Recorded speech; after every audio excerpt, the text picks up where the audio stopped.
Delay is disabled. The name is changed. Yeah, we should be all set.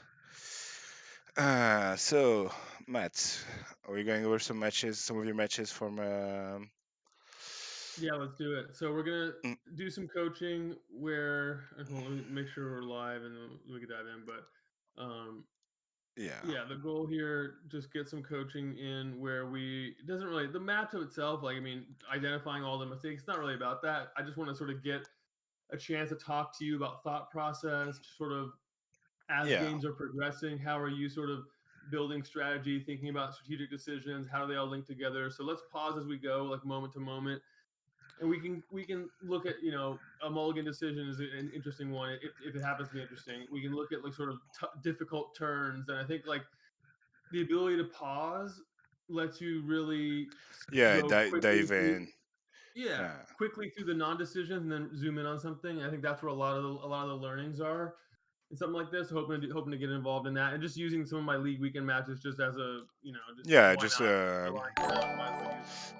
yeah. I'm we'll do. I'll do all the follows and subscribe later on. Like because otherwise it's gonna be annoying during the review. But it should be live, I think. I'm seeing myself on my Twitch channel, so we can go, right? Yeah, let's do it. I'm seeing. Okay, I don't have chat yet. Wait, is this a Oh, video? Okay, so chat was hold on. emote only from the league. You can again. Uh, Okay. Yeah, yeah. yeah, So I just yeah. I don't stream that much, but Perfect. like every time I have to like juggle the. Yeah, okay, should be fine now. All right, so I'm gonna say hi to folks in the chat. Perfect. There's people coming in just now. All right, awesome. So yeah, I think we can start. This is my first match. It's a Yeah, Rogues mirror, 75 card mirror. We're playing pretty stock Rogues. yeah, Nothing too fancy. One Cling main, no dispute. Um, and so in this, I don't remember there being. I mean, it's not like I picked this match because it's memorable, but just it'll give us a chance to talk about sort of rogue mirrors always have some interesting back and forth where there's different roles you're playing. So I think it's probably a good one to dive into some yeah. coaching on. Especially game one. I feel like there's always a lot going on, a lot of like variables. So Yeah, so I think so. My preference would be to get your thought process first, and then I'll try to ask questions and layer in. So starting with Mulligan, opponent goes first. What's your thought process when you peel this open? okay, so well, we have lens and spells, right? So that's always good. And like the mana is like mostly working. Sometimes with drugs, you have a sequencing problem with like multiple temples, one drop hands, and you have to usually sacrifice a turn, sort of. But here you have two tap lands plus two untap lands, pretty much. Unless you really want to have more tap lands, you can work this out, but that's not like a problem. Yeah. You probably want to play your Zagatrium on turn one if you keep this hand. Um, and it's like pretty balanced, kind of like on the weaker end of hands. Like it's kind of balanced, but it's also sort of hard to mulligan in this matchup. In because it's like I don't know. I don't really see a reason to mulligan this hand. Like it's Okay, this is good. mm, This is really mm, good because I think I want to mm, coach you to get a little bit more focused in this because I'm yeah, hearing like things that are true and things that are good, but I think the focus should be a little bit more of a progression through important checks. So for me, I think that you said let lands and spells mix. Like obviously, like the first thing am I yeah, going to it's be in trouble? And I yeah, think so. I would just sort of narrow that down to like, am I going to be in trouble? I think you quickly identify here you're not in trouble. mm, It's not like you're going to yeah, have all lands or no lands, and so that's good. And I think from there, the focus I would bring it was to say, do I have that sort of early game plan, early development that I need? Because I think oftentimes once you've identified it's not a trouble hand, the other way that the hand might go wrong is if it's one of those hands where it's all negates or all expensive spells. Like you yeah. just don't have that early interaction, early development. Yeah, for like Here, for all intents and purposes, the hand here is like functional. There's no like yeah, yeah, major flaw to speak of. yep. Um, So I think like I think this one we're gonna keep this hand. I mean, I wouldn't expect Yeah. you to mulligan this at your level. That's obviously like we're gonna keep it. I'm just in Mm, terms of a thought process. I think we can do a sort of a structured progression through some key concepts. So like if I go start with like, am I in trouble? We can talk about that later. Hands that yeah. actually are in trouble. We'll go deeper into that. I have my sort of early interaction. I'm not missing. There's no like. I'm not playing a deck that requires some kind of like key piece, like an black white RS deck. You maybe have some Mm, special considerations. Well, Rogues isn't quite like that, but you do want to have something you can do early. yeah. Hands that are just purely interaction. You may have to take a second look at them. You mean you might keep anyways, but here you have sort of reaction. You have something active with the Thought Thief. You have land, so we're good. Mm. And then you mentioned like the lands. They're not perfect, but they're certainly functional. So okay, so we're gonna Yeah. keep. So we're gonna keep. So like one like there's a couple questions we can ask from like this. I feel from this opening is, do we want to protect the thought thief, and how bad do we want to protect it, Yeah, and do we're not mm, gonna have mm, so you're not gonna have yeah, time to map it all out yet, and we yeah, don't of know course, what our first couple turns are gonna bring. But I think yeah, it is a good like the timing is gonna be important later also like because you you may draw a different card, a different thing to do for 2 mana. You may depending on what the opponent does, Heartless Act mm, might be an option or might not be. So I think like it's just too early to tell because you don't even know if Negate or Heartless Act are available. So you'll have to just sort of yeah. wait and see how it goes. Okay, so let's roll the game Yeah, and see how the game develops. So you're on the draw as well. I'm So gonna yeah, no, draw a key. yeah, I put it on 1.5 times speed to. Okay, so Yeah, now, mm, yeah. yeah. So first decision arise. You draw like we draw for the turn an enforcer, right? Yep. So now So what? so there's the so as you mentioned like earlier, the mana is like functional, but it has some issues, and like you could like it needs to like to in order to play the enforcer on turn one, you need to sacrifice a lot of tempo because then your second and third land are gonna be coming into play tapped. But on the other hand, if you don't play it on turn one, you have like you're not gonna be able to play it until turn three, and in that case, provided you don't draw an untap land, and on turn three you're not able to also earth attack or negate to have one of the other available, right? And it's like kind of hard also to just like play a two drop, one drop on turn two when you have two drops, and then like it's harder to curve out later down the line. I feel. Yeah. So you like I think you want to get rid of the crab. Like that's the first priority. Crab is very threatening. The game go long, and it's hard to get a definitive advantage. And crab is gonna get you. Like you're gonna mill out more often than Yeah. not in this matchup.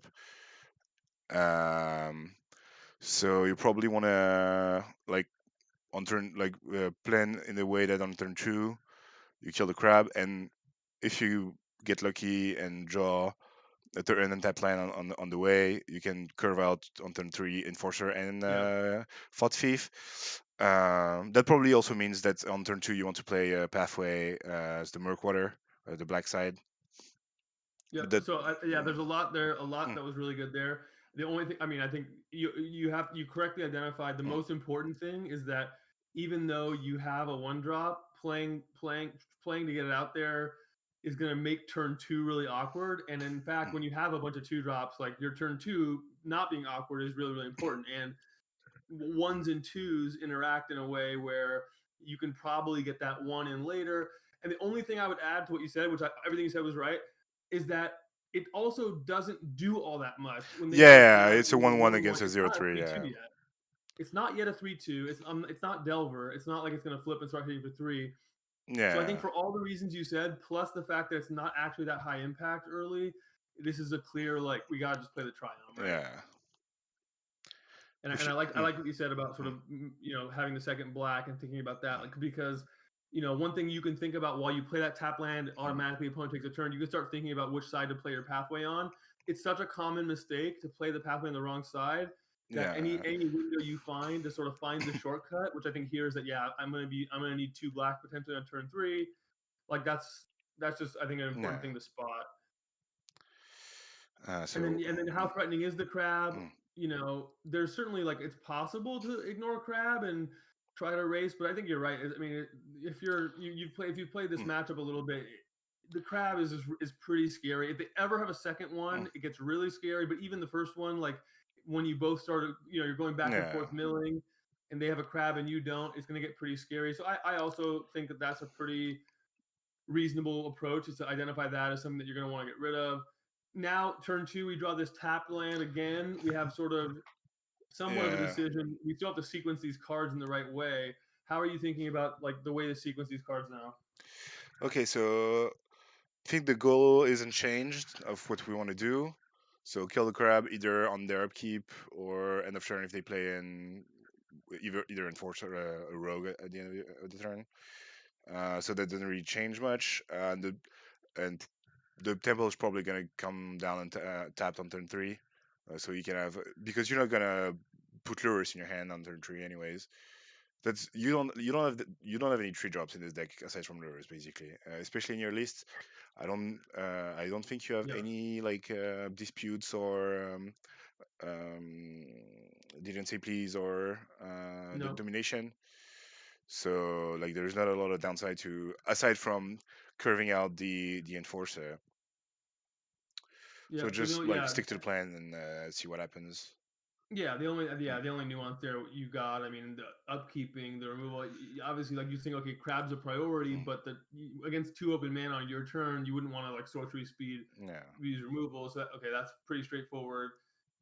So I think we can hit play and see how it progresses. But the opponent might have something to do. I don't remember. I actually don't Yeah. remember. Well, it's hard to remember like turn two of a game that you played Yeah, 10 days ago and yeah. a very stressful tournament. It's better that I don't. Yeah, it's better Mm. that I don't remember it. Um, Yeah, like if you start losing a little bit, you're never gonna sleep at night otherwise. yeah. So the stop. Yeah, put the Yeah, stop on the opponent's upkeep. So that's an important. You mm, can't. Just thinking I want to do it is not enough. yeah, Okay, here now we have something's different. yeah. So the fought thief comes up. So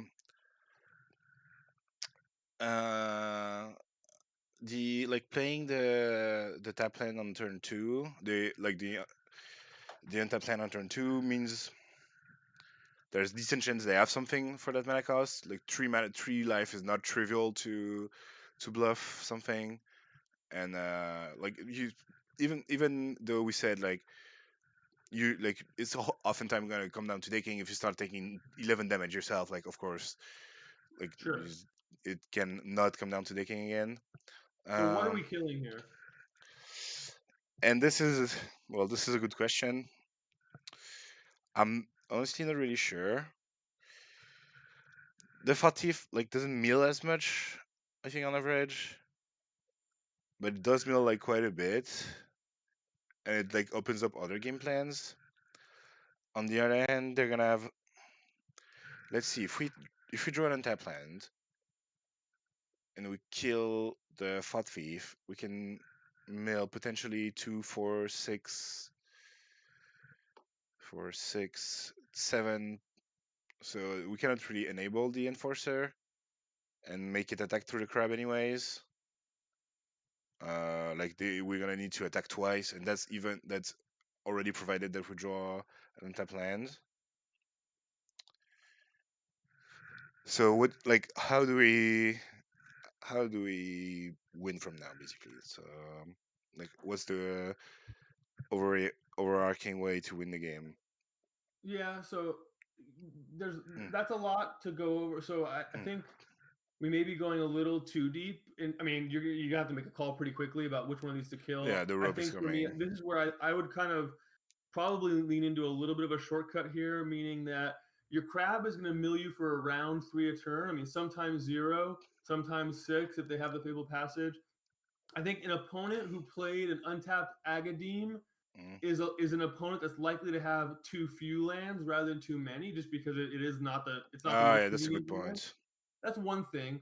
But then also, I think the Thought Thief has the chance to it has the chance to hit us for damage and mill, and Yeah. we don't yet know how we're getting pressured. I mean, it looks like if the Ruin Crab sticks around, it'll be mill, but there's only three cards in our graveyard so far, so we don't really know. Thought Thief kind of hits for both. Two Thought Thieves can be really annoying because they make each other 3/3. So I'm sort of looking at this like, hey, yes, the Ruin Crab can mill for one more, but I think the Thought Thief is doing enough things in total. Plus, it's hard to bring back with Lures. It costs 5 mana to bring it back Yeah, with Lures. I think you add all that up, you have to pretty quickly decide, in my view, that the Thought Thief has to go.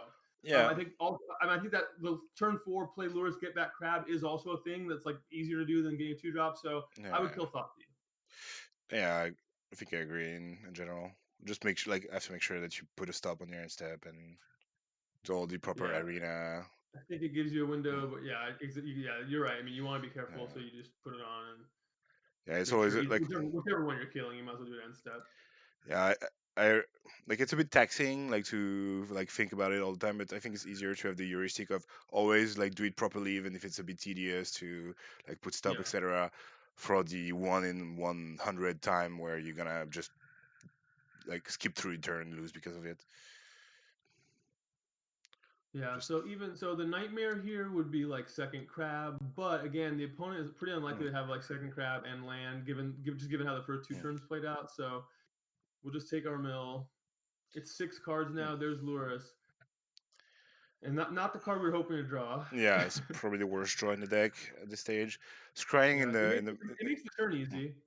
yeah, probably wanna. How many cards do you have in the graveyard? You have six, seven now. So it's like now we're into the story territory, which is very scary always. Yeah, so that So was interesting. mm, I bottomed to mm. drown in the lock.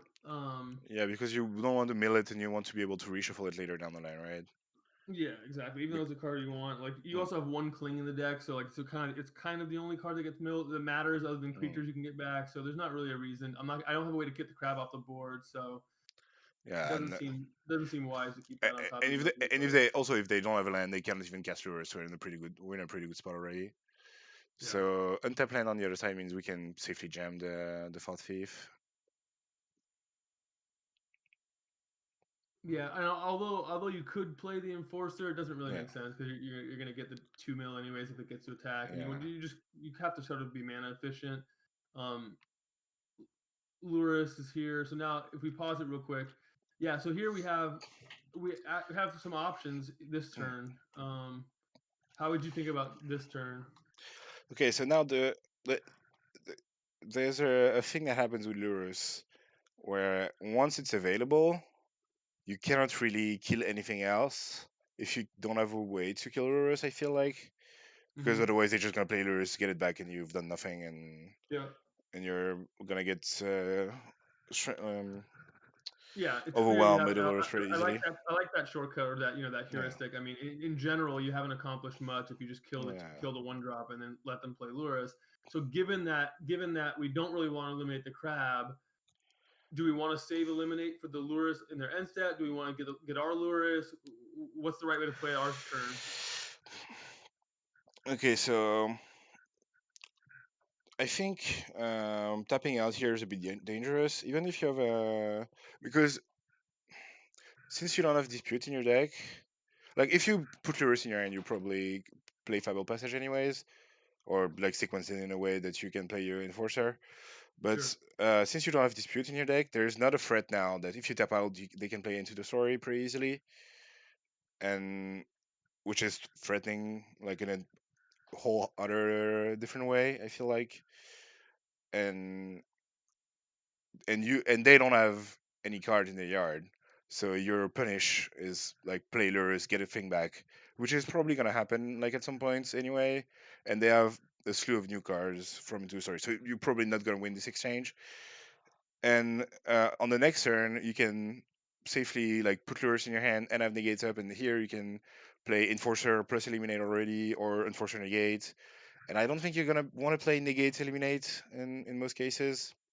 So because if they play like lures go, then you can just play the enforcer untap and then have an land eliminate negate backup. So you can, I think you can safely Yeah. get So rid of the tap land right now and just pass the turn. that sounds right. So the decision between is sort of between putting Lurus in your hand and leaving the gate up.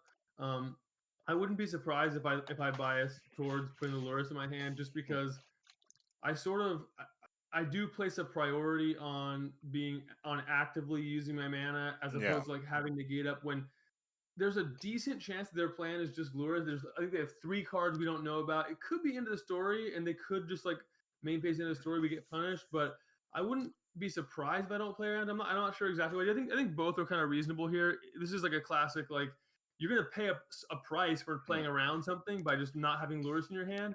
But at yeah, the same time, if they do have it into the story, obviously like it's gonna be good. So yeah, this one's tough. We'll see how. Let's see what I did. yeah. It's hard to have like a definitive answer, and like there is probably a lot going on. You have like we already have a friend in the graveyard, Yeah, so that's I good. mean, if I lures Mm, here, it's because I identify that I'm behind. My opponent only mm, has 2 cards in their graveyard, and I do have a field. The enforcer's not going to put them at the magic numbers, so there's a mm. chance that I lures here just because I actually don't have a lot going on. Even if I do get to counter into the story, my Yeah, opponent is still in a good spot where they've got a crab and a lurus, and I don't have much going on. So I would not be surprised at all if I put lurus in my hand. I'm going to play more aggressively and less risk averse when I'm behind. Um, so I even yeah. like I think just that's fair. running it, getting the lures. Yeah. So I think so for me, the way I thought about that was really more about I looked at both graveyards and I looked at the dynamics of like, well, if I draw into the story, I can't even cast it. My opponent maybe has one, maybe doesn't. They might just be hope. They might just play Lurus and a creature in their graveyard. I, Playing the Thief Guild Enforcer main was probably bad. I mean that's probably just not accurate because my opponent has Lurus and doesn't sound great. So I don't like the fact that I just ran a Thief Guild Enforcer, but the Yeah, lures in the hand as opposed to the gate is probably just me trying to play from behind as opposed to playing from ahead. yeah. Okay, that makes sense.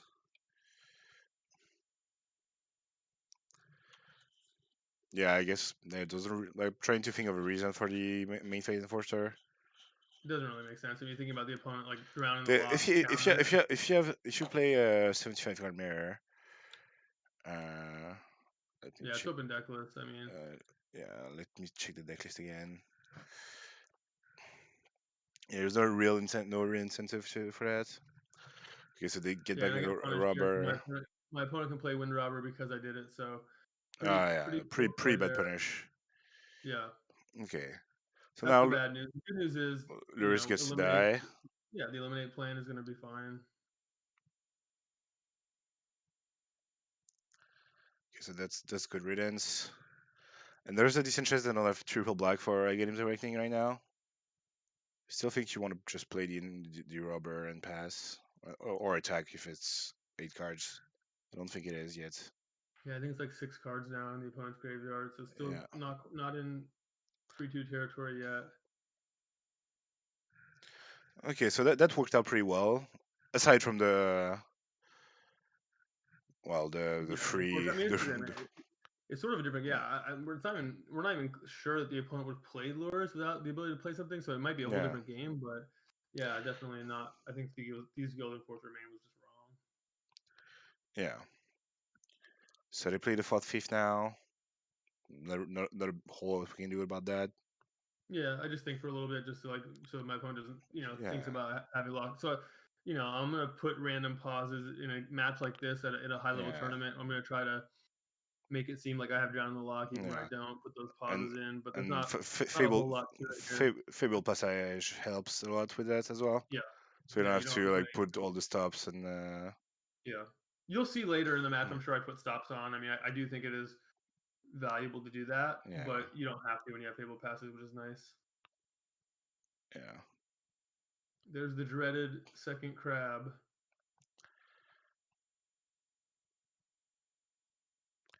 But they don't. So as expected, they don't have a 6th land. So well, that's like sort of good and sort of bad.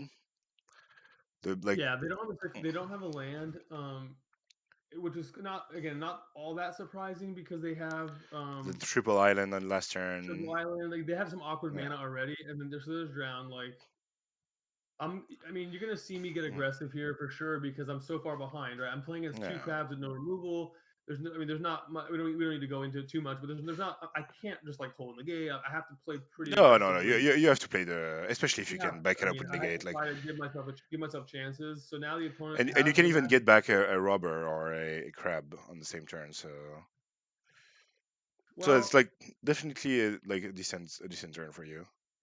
for sure, for sure. So I'm actually Oh yeah, actually get an enforcer probably maybe better. yeah. So that's a little decision that I think actually I do want Mm, enforcer, and the reason is like now I'm actually trying to race two crabs, and yeah, I don't think I want to race with milling if my yeah. opponent's at 17 and I'm getting an attack.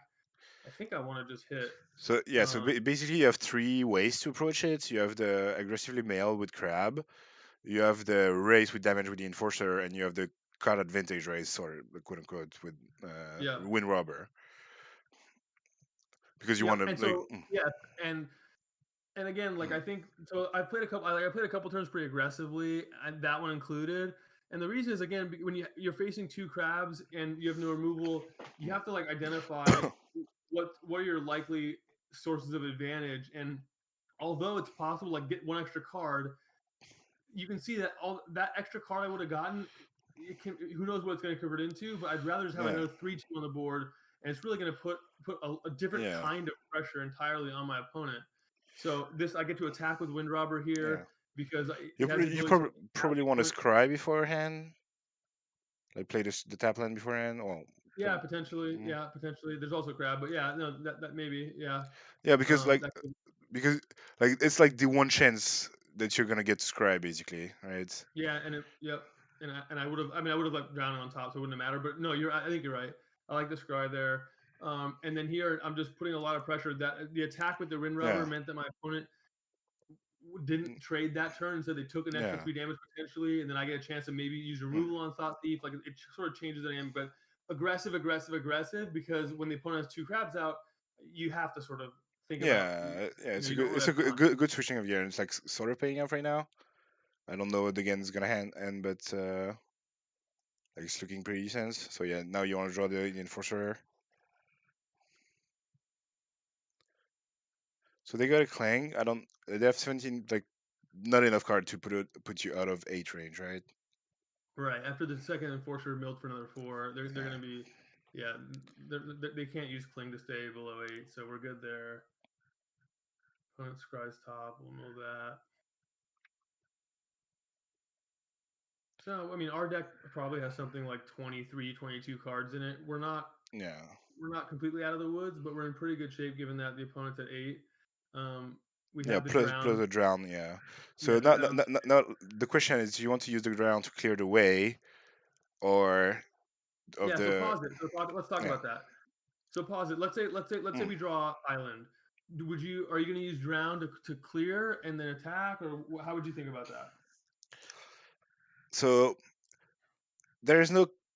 So first thing is there is no real incentive to like play it end of turn. You have 7 mana, so even Yep. if you draw into the story, like if you draw into the story, you're gonna be fine, right? This is like an embarrassment of riches. Yeah. So you want to untap and like make you a more informed decision on your Okay, main let's untap phase. and draw. I think you're Mm, right. Okay, so like mm, that's good. Like you identified. Okay, mm, I'm not going to do end step. I can draw and then I can reassess. mm. I like that. So let's do that. It's clear. Yeah, drown and lock is a card that's just has those modes. So Yeah. okay, So we yeah, we can drew duel the it. island. Yeah. So now pause it. So We hit the thought thief. mm, The thieves guild enforcers and the thought thief are pretty mm, scary. If we keep drown, we have sort of a drown in the bank. What would you do? mm. Okay, so um, it's pretty unlikely that they have. So what do they have in hand? They have two spells, right? Pretty much like 99 point something percent. They can have. I don't think they would have a Gleam's Awakening at this stage. Like if they don't have lands, they don't have the third black, so like holding onto it is a bit sketch. Um, so what's like good for us and what's bad for us? And so if they have counter magic, They're just probably gonna counter it around. The decision is kind of moot, so we can cross that off. Well, yeah, but it's Mm, bad. I mean, mm, if like negate is a fairly likely card for them to have, yeah, and you don't actually want to like let them negate while all their mana is. I mean, it would keep them off of cling, so potentially, yeah. but I think, not really. I think negate would be a reason not to use it because you'd rather just like use your drown after they tap out or something else. But okay, yeah, that's fair. I think it's a fairly likely candidate. Okay, what else? They could and have ended the story potentially, although maybe not. I think the big reason to use drown is clinging to dust. Um, because if you win this game, you're not gonna win by a landslide. Like this is gonna you're gonna eke out a win, and if you just attack with everything, they can just trade once, go to three, go to two mana, go to two, and then they can cling for life or for a card depending on what they have. You have, I think you're dead from two, three landfall triggers as well. So like if you don't do anything, like if they don't have a negate, they can have like an equivalent card of a negate. Like for instance, they probably don't have the fourth enforcer because they milled already at least two. You killed the first one. There's another one on top of the yard right here. So, but like Fatfi, sorry, and an enforcer is like kind of equivalent, just like trades for one of your Yeah, guys. It's just, and at the end of the day, it's just like all those cards are very interchangeable. Like there's basically at this stage into the story, Fable Passage, Crab Sorter, and the rest of your card. The card like just trade for one card, and you're gonna get the chance to trade it because your deck is so mana efficient that you're like gonna be able to use all your mana. So I think the big decider is just like not let them use on the like just pass and like let them cling or yeah, I think it's pretty close. I mean, yeah, it's like you said, the cards are gonna, if they have a drown, it's probably gonna trade for a drown in some form or fashion. It all runs pretty close. Okay, yeah, I mean, I like your reasoning there. I think it's pretty good. And also, I'll know in the game, I have access to like the heads up, the display, the what's it yeah called, tapped out, whatever it's called, that shows you what cards are in the graveyard. yeah So you sort of like have more information in the game than you have yeah right now. But okay, it's gonna be close either way. Maybe it tips one way or the other based on what cards have been used. Like if all their end of the stories in their graveyard, I'm more likely to use Drown and Lock. If only yeah one end of the story in the graveyard, I'm more likely to save Drown and Lock because they might draw it or whatever. So yeah, okay, we can hit play. I think. yeah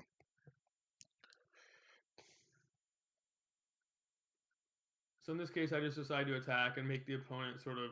They still have to be first mover. I mean, one thing mm, they do have to be the first mover, meaning they have to do something to change the dynamic because yeah they're gonna die. And so one nice thing about holding back a drown is that you sort of have this counter spell. They have to now sort of find two things to do. Cling is not going to be all that effective because it just costs a lot of mana and doesn't really change the dynamic that much.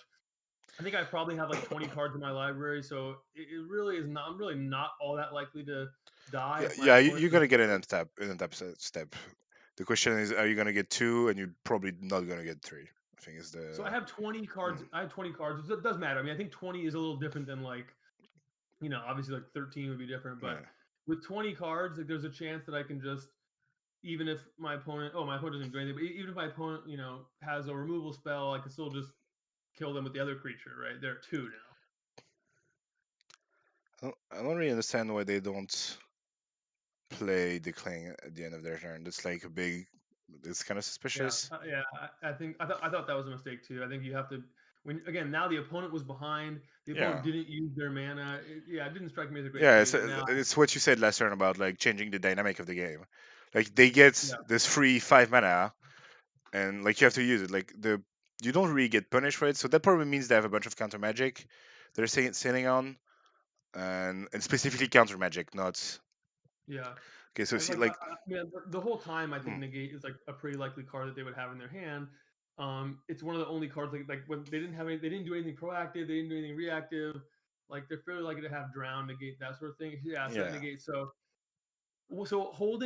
not letting them use the negate. So I think like one of the reasons I didn't use that drown pre, like I talked about, like negate was actually like a pretty likely. If you look at the deck yeah, list, what cards do they have that they're not actually using? Like negate just sort of stands out as this card is pretty likely going to have. And then once you Yeah. think like, oh, it's pretty likely they have negate, then you don't really want to just like commit your card. So you saw this one, it played out kind of perfectly, but my opponent should have used Mm. cling, made me decide what to do with my negate. Maybe I negate that cling, maybe I save negate, whatever. But by not using it, they didn't use their mana at all, and that was when you're behind, you can't do that. So I think that's the big lesson of this that last couple turns is like our opponent needed to just be Yeah. using all their mana because they were behind. They needed to be scrambling and trying to not be behind. Yeah, it's like so it basically boils down to like what you did with the Lurus on turn 4 or some or whatever. This is Yeah, pretty much the exact same situation, right? It's pay a lot of mana for a unclear uh, unclear advantage versus holding up counter magic and fear for a yeah, specific. that's a great way to describe it because you're right. Early in the game, I had Mm, negate, but I chose not to hold it up because I felt like I was mm. behind. My opponent was behind and held up their negate mana instead of using cling, and we felt like that's a mistake. Like, maybe they were thinking, oh well, I can counter into the story or something like that. But you don't have that luxury when you're at 2 life getting attacked. And I thought earlier in the game I didn't have the luxury. I put lures in my Yeah, hand. I if said, okay, I they need to start cleaning resources. So I think that's like that's a pretty big lesson to take away from this game. I think is sort of figuring out whether you're ahead or behind and whether you have the luxury of sitting on your negate versus okay, I have to tap out. yeah, if they have it or mentality, Yeah, right? and I'll have to use my negate later Mm. because I just can't wait. I I just want to check like how you sideboarded. Yeah, I don't think it's very interesting to discuss the sure. another card they could probably have is of one mind. Yeah, that's true. In sideboarding, we had come up with some ideas for the mirror. We ended up boarding a little differently later in the tournament. Where we did work taking out two thought thieves later. So I mean, I agree. It's not all that interesting. We had wind robbers coming out, trim a couple thought thief on the draw, and then coming Okay, in, you we have keep like the crab, which Timuret, is you know, interesting. clings. Um, it does become a lot about Skyclave Shade in a lot of Yeah, post board games.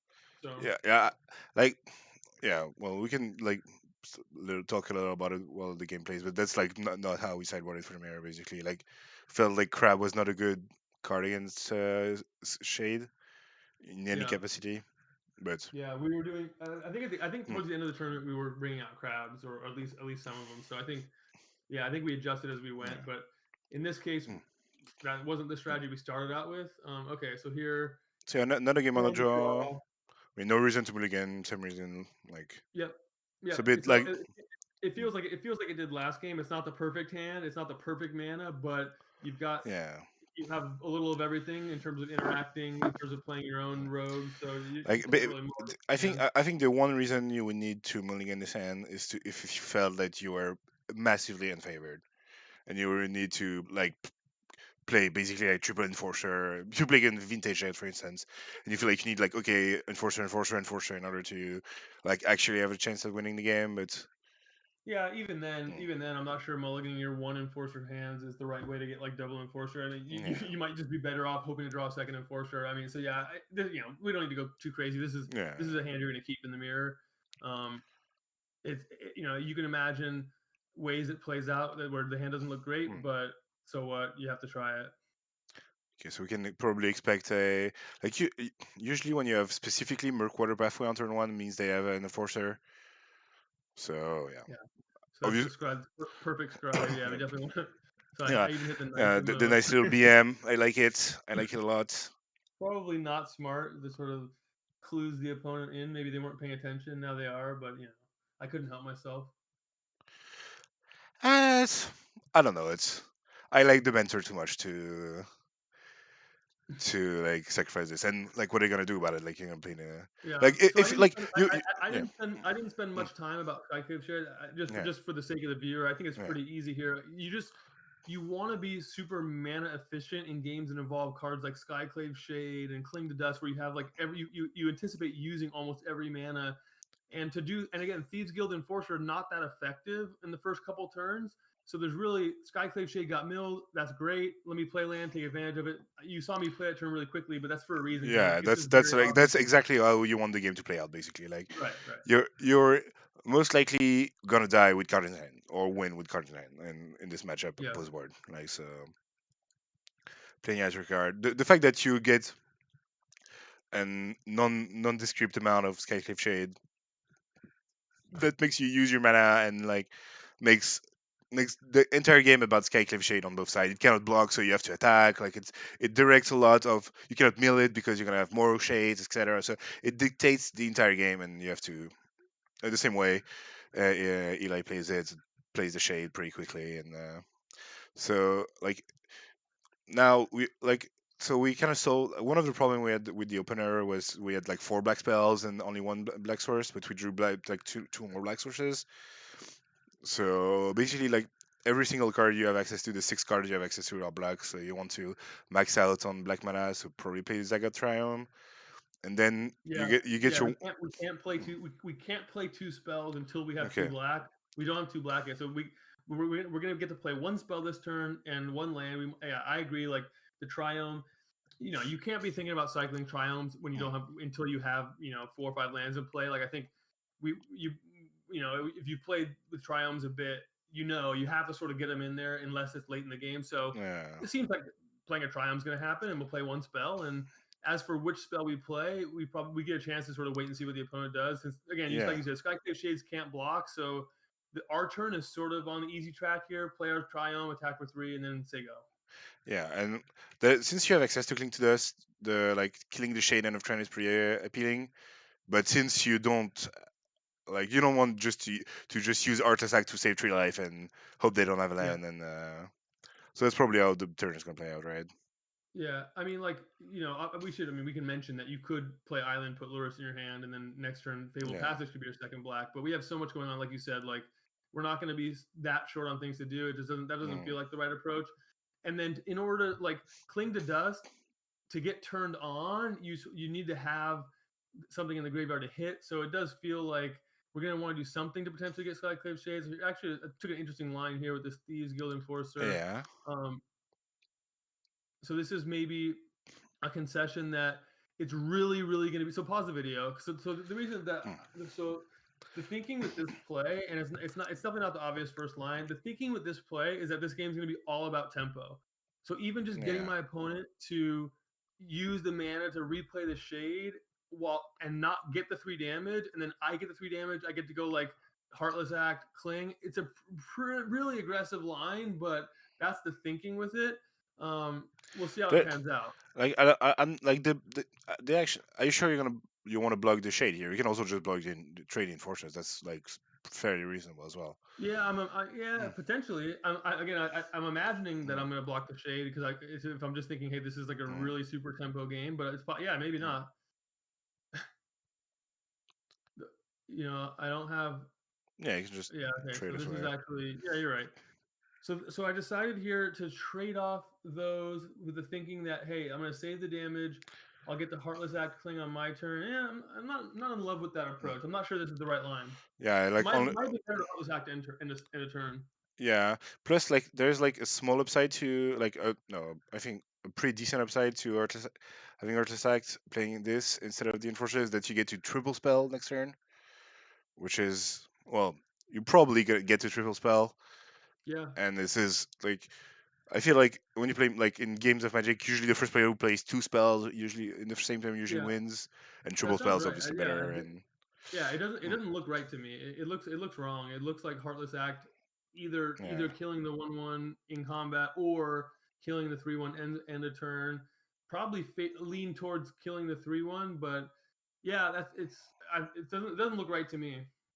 and also we can like just noticing that you're like holding full control for Yeah. just for Well, yeah, the yeah. sake of it basically.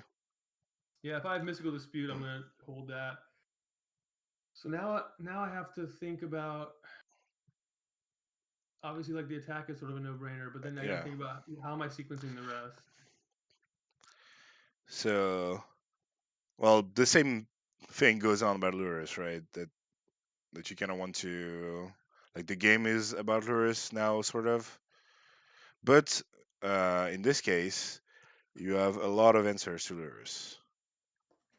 So you have Yeah, yeah, you have counterspellable removal. So and if you like once again, if you play the cling right now, you're still in the same like paradigm of like you don't get to play the extra spell on the next turn, or you can play like double spell this turn, then triple spell next turn, like empty out your hand, and so plus like it's kind of awkward to like do it now.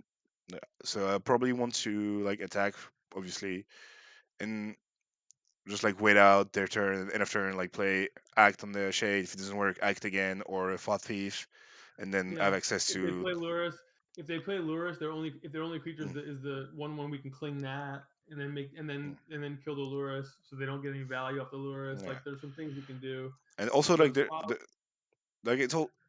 It doesn't actually matter right now because they have 3 cards I think in the yard, but you have to be mindful of turning off drawing the lock with cling to dust. yeah, yeah. All right, so let's see how I decide to approach it. Um, yeah, definitely didn't like the way I played last time. You can see that it would be nice to have another 1 mana spell here. Sorry. Mm. Yeah, they have 3 cards.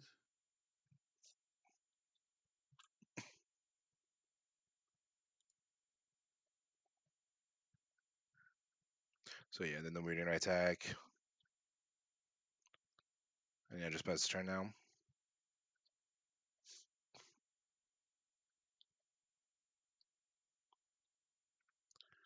There's also probably something we can infer from what they from them putting Lurus in their hand last turn. Probably means their hand is not that strong. Yeah, or it has Mm, potentially the draw fours that they can't yet cast and yeah, that sort of thing. Um, yeah, it's interesting. I don't think that we're in a spot where we can like counter Ruin Crab or anything, but yeah. it I does think make the sense ring looking. crab is like past his prime now in this game. Even if they have the Fable Passage to like make it better, there's a very good chance they have Mystical Dispute. But I Yeah, don't think it really matters. Like it's even if your spells are cheap, it's very hard to play around mystical like to make it that you blank the mystical dispute. You can like avoid getting dispute on the thought thief, but down the line you're still gonna yeah, get gut. So they have into a story now. yep. So now I'm definitely gonna need to play aggressively again. Now they've got a bunch Yeah, of cards in hand. Um, I don't see if you mill the Skycliff Shade, which would obviously like make everything I better. don't know. We'll find out when I land. But I'm Mm, not sure. I don't think I did. There's only 3 in the deck. Yeah, this is a little tricky now because now it's like yeah we have cling for the shade, but they're not really short on spells. Mana is now the bottleneck for them. yeah. Okay, so So we're you really now it's mm, really like we're playing like a tempo game, and we have 1 counter, 2 removal, and we have to kind of play like a Delver type of strategy. Okay, there's a oh, shade. So yeah, there's so his, we're just gonna. I mean, that's excellent, right? The turn like plays itself now with the shade, right? yeah, you have to kind of play a Delver strategy Mm, from here. You don't really have a choice, right? So Delver strategy mm, meaning you have some threats on the board, and you're trying to like make it so your opponent yeah. doesn't have enough mana to do all the things they want to do, and you can counter the most important thing, that sort of thing. So I'm not even sure. Mm, Like Cling is probably not even. I guess you know, I'm gonna be able to cast one of these other spells anyways, but I'm not sure that Cling is all that important here. yeah. Because like I think if they like play the shade right now, it's just like good for them. Like I don't think Yeah, it I deals don't with the like that board in a Cling. significant manner. They're not gonna and like one of the upside is that you get to gain 3 life, but there's a slew of targets of way that you can gain 3 life. Like Yeah, and mm, it also feels like you know I need to kill them before they can cast all these cards, and so even like yeah, I just think that Cling is just not doing a whole lot. They're not if they play a shade, great. Like just save the Cling. I might want to cast it in for a card, and that way maybe I'm trying to draw something to put extra pressure on, like a second Thought Thief or whatever. Get them back to 8 cards yeah. in graveyard. Right now they don't even have 8 cards in their graveyard. So I think this is like Like also this is like sort of minor, but it forces you to use your Fable Passage here, and you have 2 shades, so like you probably want yeah. like to have access to it at some point. But that's a bit minor as Yeah, well. no, it's that's relevant. So there's the dispute that you suspected the opponent had earlier. I like that. That was a good sort of thinking ahead about like just making a mental note. Hey, my opponent probably has dispute based on the way the first few turns Mm, went, And then later on turn 6 or 7, if you realize, oh, it's actually really like my opponent has dispute, maybe you play this turn a little differently, maybe put, Hmm. all that stuff matters. So I think that was good of you earlier to identify that as, hey, that might have dispute. Hmm. Here, like, I mean, you can't really have Lure survive, right? So Yeah, so you have to kill it and it's gonna die, right? There's no miscast or anything, so right, the turn kind of plays itself, right? You have to you're gonna attack, put them back to 7 cards, 9 card, whatever the yeah, requisite amount to enable the Thought Thief. And once again, the crab is not doing like its past its prime as well in this game, so probably just want to put lures in your hand, I think, because it's hard to push points of damage since they can chump with the crab. yeah. No, I think that definitely looks right to me. I mean, you could Heartless Act the Thieves Guild Enforcer here, though. That's the other thing. Hmm. Is Luris, or do you want to use your other Heartless Act on the Thieves Guild Enforcer? Yeah. Not even allow them to block. Um, I think I'm far. I mean, the opponent has 5 cards in hand. I would probably just kill both the 3/2s and then attack with everything and really put pressure on. So they go to 4 or 1 depending. Probably basically go to 4 and lose the crab. Yeah, like yeah, because the idea that I'm gonna like draw my lure, get my lures next turn, play lures, do something like I'm probably just gonna lose that game if that's my plan. Is how it feels to me. Yeah, even if you just play a land, if you draw a land, you can just like attack with everything, make them like block whatever, and just play land, triple Skyclave, and because Right, you have one on top of the right. yard again. Yeah, I like actually like now that I think about it, like it better, especially now Yeah. that So like there's no low mage domination in there in the deck, right. so this like one incentive to just use your cards Yeah, so it's because interesting. Like mm, some I think I did not play every turn of this game the appropriate way, but I think the lessons are like it's again in sort of identifying how much time do I have, where is my mm, opponent squeezed? My opponent is really squeezed on mm, mana. They might even have another in destroy in their hand. Like they're very likely yeah, squeezed on mana. So I want to just identify a way to be aggressive and try to sort of lock it up. And then here, like if they do something like Agadeem's Awakening, well, maybe if I draw a removal spell, I can still put the pressure back. I'm like, I still have chances, right? Whereas if I just do mm. something slow, I'm just gonna die every time to like end the story or Agadeem's Awakening, whatever. Okay, so that's kind of worst case scenario. Yeah, it's pretty bad.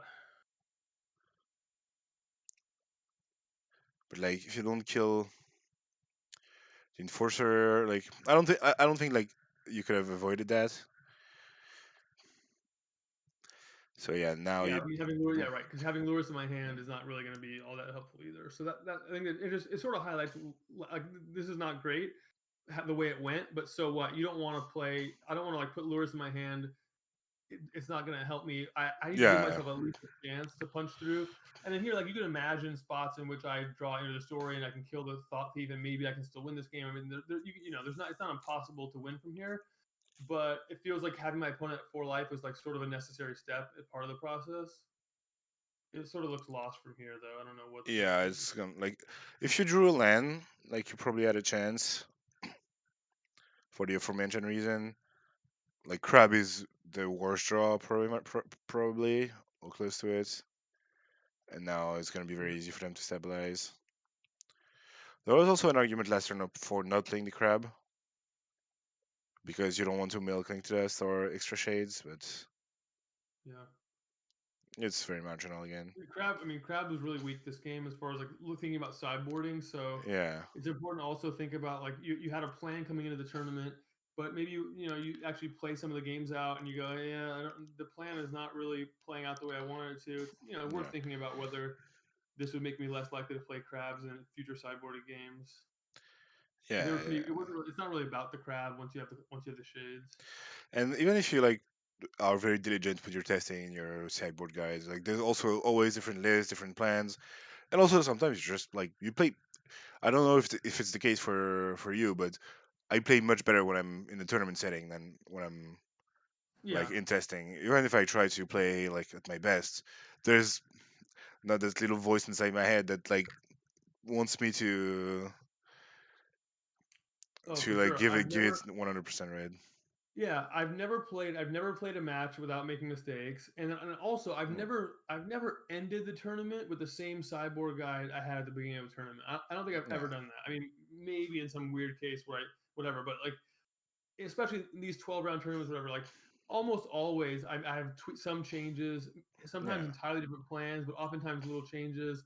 Um, so I think you gotta don't get so tunnel visioned in on one sideboard plan that you don't look at. So yeah, we ended up Yeah, actually changing our approach later in the yeah. tournament.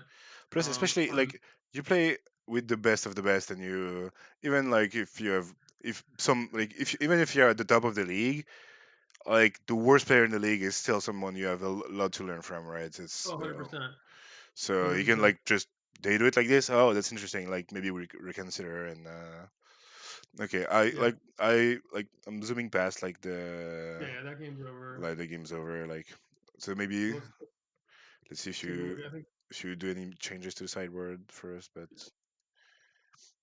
like you this can play like it this way. Oops. it's very hard to like get the exact moment in those long Twitch videos. Ah, come on. Yeah, go back a little bit. Yeah, just Yeah, play okay. from here. Yeah, there you Okay, so apparently, go. So like, now I'm going to be on the play. mm, I'm a pretty big believer in having different and like thinking about play draw and the yeah, difference that it makes and sort of especially in the oftentimes I don't mirror. know quite about I you, think but this is a matchup that lends itself very well to it because, again, of Skyclave Shade. yeah. Well, So I Nick, didn't have mm, a new plan yet. It'll take me a few rounds to figure out a new plan, but I'm gonna be on the play here, so it's gonna be again thinking about what role I'm in at different points of the game. But even though starting with mulligans on the play, you're thinking a little bit more about card. If I can get ahead, stay ahead, it's gonna be easier to put pressure on them with cards like a negate or a mystical dispute if I'm ahead. So we'll definitely look to keep a hand that lets me sort of get ahead. We'll see what I come up with. So. well, this is a like very straightforward and once again. Yeah, Um, I don't think I'm gonna but find a but mulligan now, here. but this one has like more interesting sequencing decision. I feel like how much do you want to get out of crab? Like no, it's sorry. The better question is like how do you want to use your tap lands? Like you have three 1 mana cards in your hand, which are Temple of Deceit twice and Ruin Crab, and like before there's a probably no chance that you get to play either you don't play a crab at all on, and like just forego it completely and try to have your two drops up on turn two, or you like play temple on turn one, crab temple on turn two, and then you can play it again from turn three onwards. And the problem with not playing the crab at all is that you have John into the story, so you can't just straight up don't work if you do that.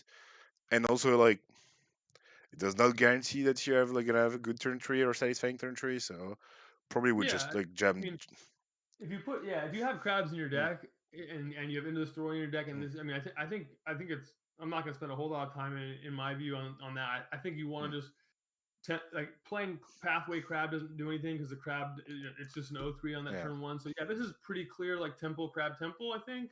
yeah. And start milling them, and then you'll be able to into the story. Hopefully, in a spot where they don't have the right answer, and that seems to be the plan.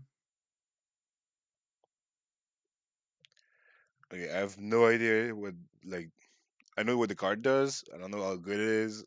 Probably you want it in this matchup, but Yeah, it's good in the matchup, but like situationally, the crab needs lands. yeah. It's not very good in the early game, and so this is going to likely be a bottom just because it's not the right time for it. It's better like in a Okay. mid game where you can use it to sort of like get rid of their clings and creatures and whatever. But here, like we really want to hit four lands, and we don't want to miss any crab land drops. Yeah. So yeah, like during the dispute changes uh quite a bit. I feel probably would still play the crab first, but Yeah, so pause the video real quick because I think mm, this one's close. So you can see me thinking about mm, like you have like land kill your crab, you have crab mill you and not leave dispute up. You have crab mill you leave dispute up. So there's like a lot of different ways to play this turn. What would be your thought process?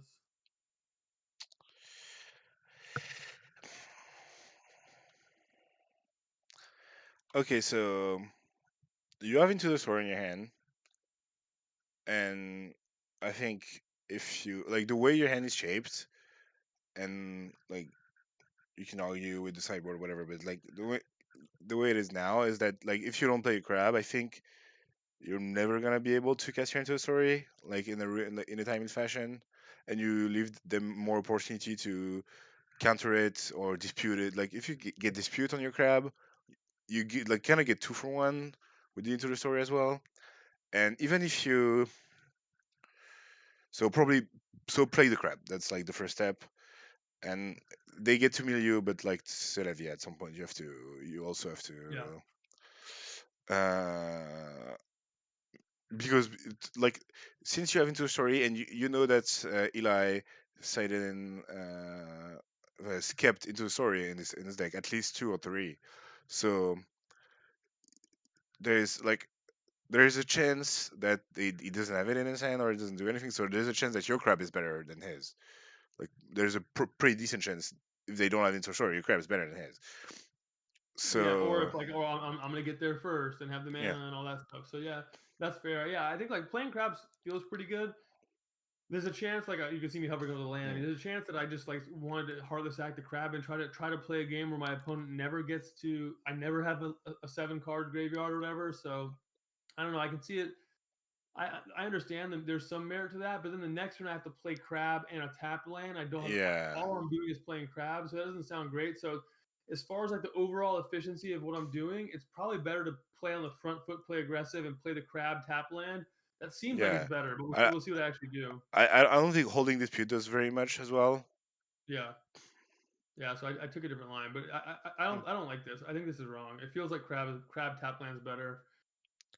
yeah, So you know, we'll like see. just like like we can quickly run through like playing the tap lane with the crab is like whatever you're gonna get on turn 2 with disputes, you'll probably you probably can get it later down the like with your removal. So and you get the dispute down the line, and you obviously like make your mana smoother and like have a more efficient path through the game. Yeah, and I just milled a Cling to Dust, which Mm, is pretty bad. Opponent played Shade, which is bad. So yeah, this is not mm, great. You see me, I go into full control again because I mean I have dispute in my yeah, deck, so whether I have it or not, I want to be in full control. But yeah, this is not shaping up that well. In turn one crab, the opponent would have had like Skyclave, Shade, Crab, and sort of working me both ways. But then I would at least be proactive with maybe into the story next turn. Um, and yeah, I don't know. It would have perhaps worked out a little yeah. differently. It's not clear that it would work out differently, but maybe. And like now you're like not into the story range, so it's like kind of awkward. Yep, and if the opponent was going to Mm, use their 2 mana removal on my crab, they would have not been able to play Shade. So the way I sequenced it, it mm, let my opponent sort of curve out perfectly. They play the threat first, they play the answer yeah, second. If I had played my crab, I would be on into story mana, or mm, the opponent wouldn't have Shade. So yeah. And yeah, once again, yikes. And now yeah. I Well, don't. The opponent doesn't have 7 cards, so I have to do mm, something there. It's Lurus. They've got Cling. I may never get it. So this is not good. And it all started on turn 2, where I think that was like yeah, something that now looking at the game again, I go, okay, that doesn't seem like a great play. So yeah. this is good And post viewing here. yeah, it's hard like when you're into the game like to review like deep, Yeah. far deep to turn 2. Like oh, I did this on turn 2, and maybe Well, and I shouldn't mm, be right. I mm, shouldn't be. When I'm in my turn 5, yeah, staring over the board, looking at what to do. The last thing I want to be thinking about at that point is like, should I yeah, have played crab turn 2? Because I have to be thinking about turn 6, turn 7, right? So like, yeah, it makes sense that I hadn't spent time thinking about it. And that's another important thing. You definitely don't want to be like stuck in that turn 2. yeah. Stuck We're in the in past, analysis yeah. mode now, so we have that luxury. But in the game, I just have to sort of give myself the best chance with Mm, Lurus in my hand.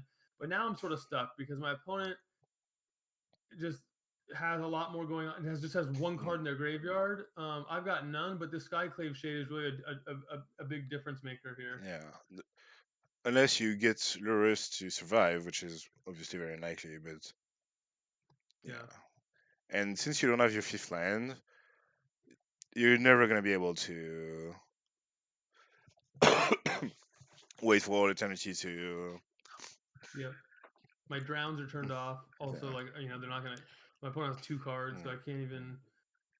My opponent does something big, I can't counter it. It's a tough spot. I need like a second enforcer or something like that. Oh, there's Well, still this is like potentially. one of the better draws in this part. I Yeah. feel. I think they have two cards. Yeah, two cards. So if they play Lurus, I think you can pass right now. If they play Lurus, you can counter it with Enforcer, Hmm. Drown, and dispute whatever they try to do afterwards. And obviously, you just want to play your card, otherwise you're gonna lose the shade by Yeah. doing nothing. So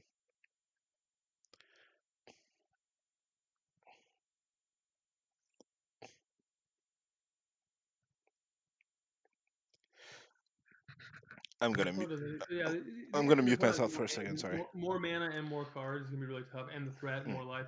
So this, whatever. But I think the lesson to take away here, I think, is just that the early tempo that I lost by playing my cards in slightly the wrong order, it really snowballed because then my opponent got to choose between shade and well, they didn't have to choose rather between shade and removal. They just played shade.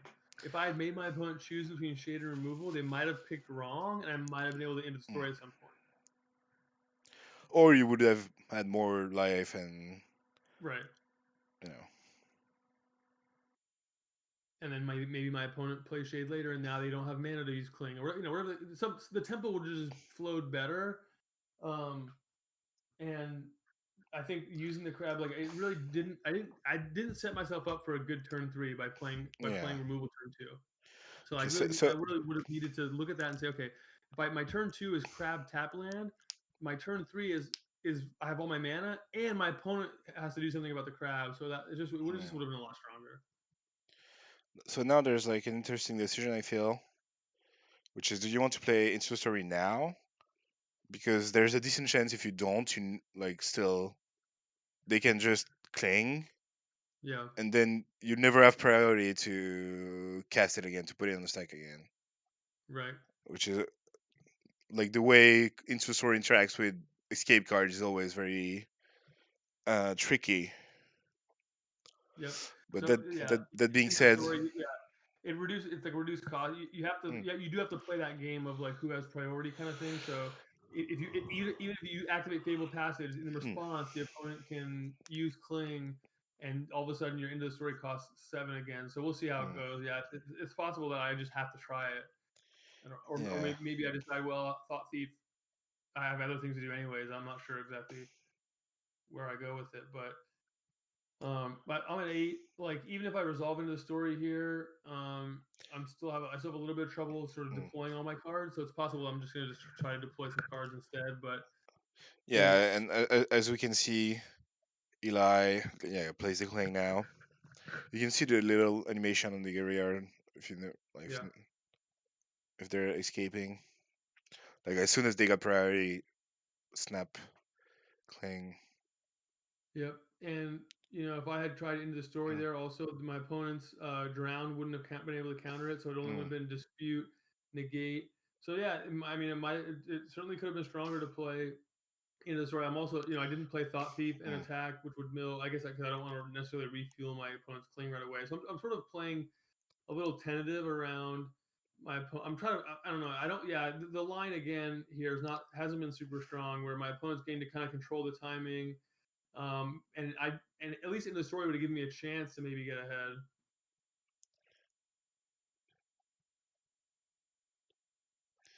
Yeah, so this is a bit unfortunate because now they if even if you mill them, they have 6 cards, which is exactly the wrong number. But then again, you have the shade problem, and then you have Lurus, and then you have and Yeah, like there's a lot going on. I don't think you're gonna win this game like down the line, and it probably like is decided on the critical decision earlier on of who Yeah, gets to. I think like trying to end the story as soon as my opponent got to 7 might have also been a better play. So I haven't really given myself a great chance this game.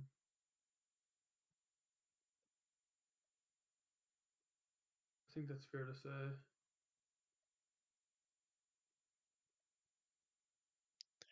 Yeah, the problem is Like, in this matchup yeah, is go ahead. that you have very few catch-up mechanics.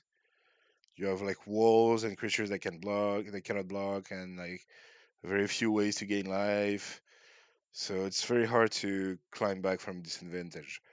And like here, you're pretty even on cards, and like if it came down to like if you could sneak up and into story, maybe like there's a way you can climb back in the game. But like the shade is never gonna stop. Like there's Yeah. it's restless, basically.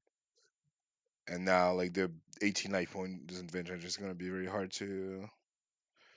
Yeah, so I'm trying to. So here I'm Mm, like I'm trying to do a delicate dance where I manage my mm, opponent's graveyard to be exactly five, right? So that yeah, thought thief does it. So I mean, there's something. I mean, I'm doing what I can in that sense, mm, but it's just gonna be hard to do something that's more powerful than two shades attacking me. That's the problem. So yeah, I mean, I'll give it a try. I'm sure, but it's gonna be mm. tough. Yeah, and the cling like doubles up as another problem, which is that you can't really um how do I say this? Yeah, like your rogues are weaker. Yeah. That's the so like Yep. you can The try to rogues. erase it. The Like rogues are hard. The rogues are hard to turn on. My opponent has decided not to play Luris, so obviously, like, is mm, thinking about Cling, maybe other spells, and I have to do. I have to do something because my yeah, opponent does have the two shades. the cling to dust is a good like a step in the right direction. If you win Yeah, this game, it's probably gonna be like draw two removals and two clings or something along those lines. So yeah, now you get the sequence from the last turn.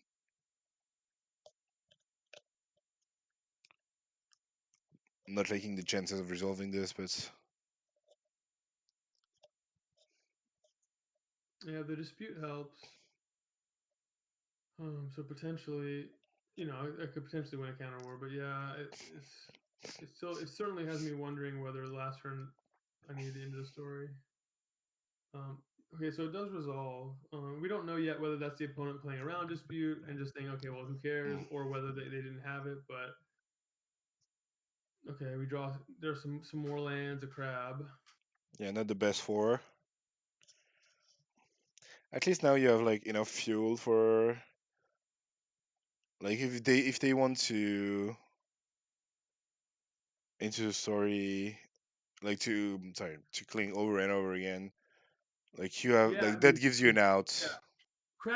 yeah. Crabs are gonna Mm, outpace Cling, which is good, and yeah, it's also a way to win. I mean, if you're chump blocking Shade, it's hard to mm, win. It's hard to have blockers and attackers, but at least with yeah, crabs. So I think playing the second crab here is just like, look, I gotta try to do something to win. yeah. I agree. That's a good like take control of your own destiny kind of thing, right? Yeah, so indeed, opponent plays the drown to shut that off. Um,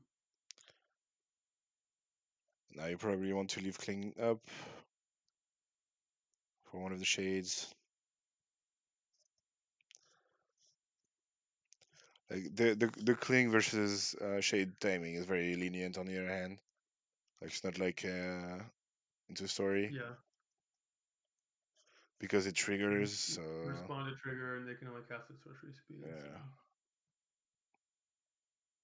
all right. So at five, you could block with one, you could block with both. If you block with both, you're sort of yeah. I'm not sure this is better. It might be better to yeah. just block with one, cling. I think what I like about like doing one in one is that you get to reuse the cling another time before. Like I don't know what's your graveyard situation, but I think now with the card you chum block, the passage, and Yeah, maybe the triome and the pinch, that's seven. Maybe that gives you enough. I'm not exact. Or with like playing the game happening, you probably have a chance to do that. The downside is obviously like you take damage, and like if they counter the cling, you pretty much lose. So yeah. and you This is can't. like Mm, Yeah, it's. I mean, obviously, like I'm just way behind either way, and the opponent has mm, like other things to do. Like they can play and yeah. Luris and 1/1 just as easily. So They have a very fulfilling maybe life. yeah, maybe the thinking there with double Mm, block is like they don't have a land, you get some yeah, time. I don't know. Yeah, I sort of yeah. stuck That, there. that that's actually a good point. Yeah, like yeah, maybe they just don't have land, and that's like a way to win, right? Yeah, Yeah, so you do want to think when you're behind, obviously, like think about Yeah, that's a good point. ways to win. But yeah, it's not great because either way, they still have good things to do. So you get to meet a shade. It's like sort of nice. So they do have a land. So yeah, there's no point in playing King right now because they can. Yeah, you can get the other one, and you're not gonna get both. So and you don't have the luxury to wait. You probably want to use your mana right now. Plus, you drew Awakening, which is So sort of. what would you cling here? Would you cling shade or would you try to cling both clings? Um, I don't know what's in your yard. You have a four. You have enough for the full party lures, right? You can get crab lures, No, but enforcer. my lures got exiled by the opponent's cling. Okay. So you don't get to do that.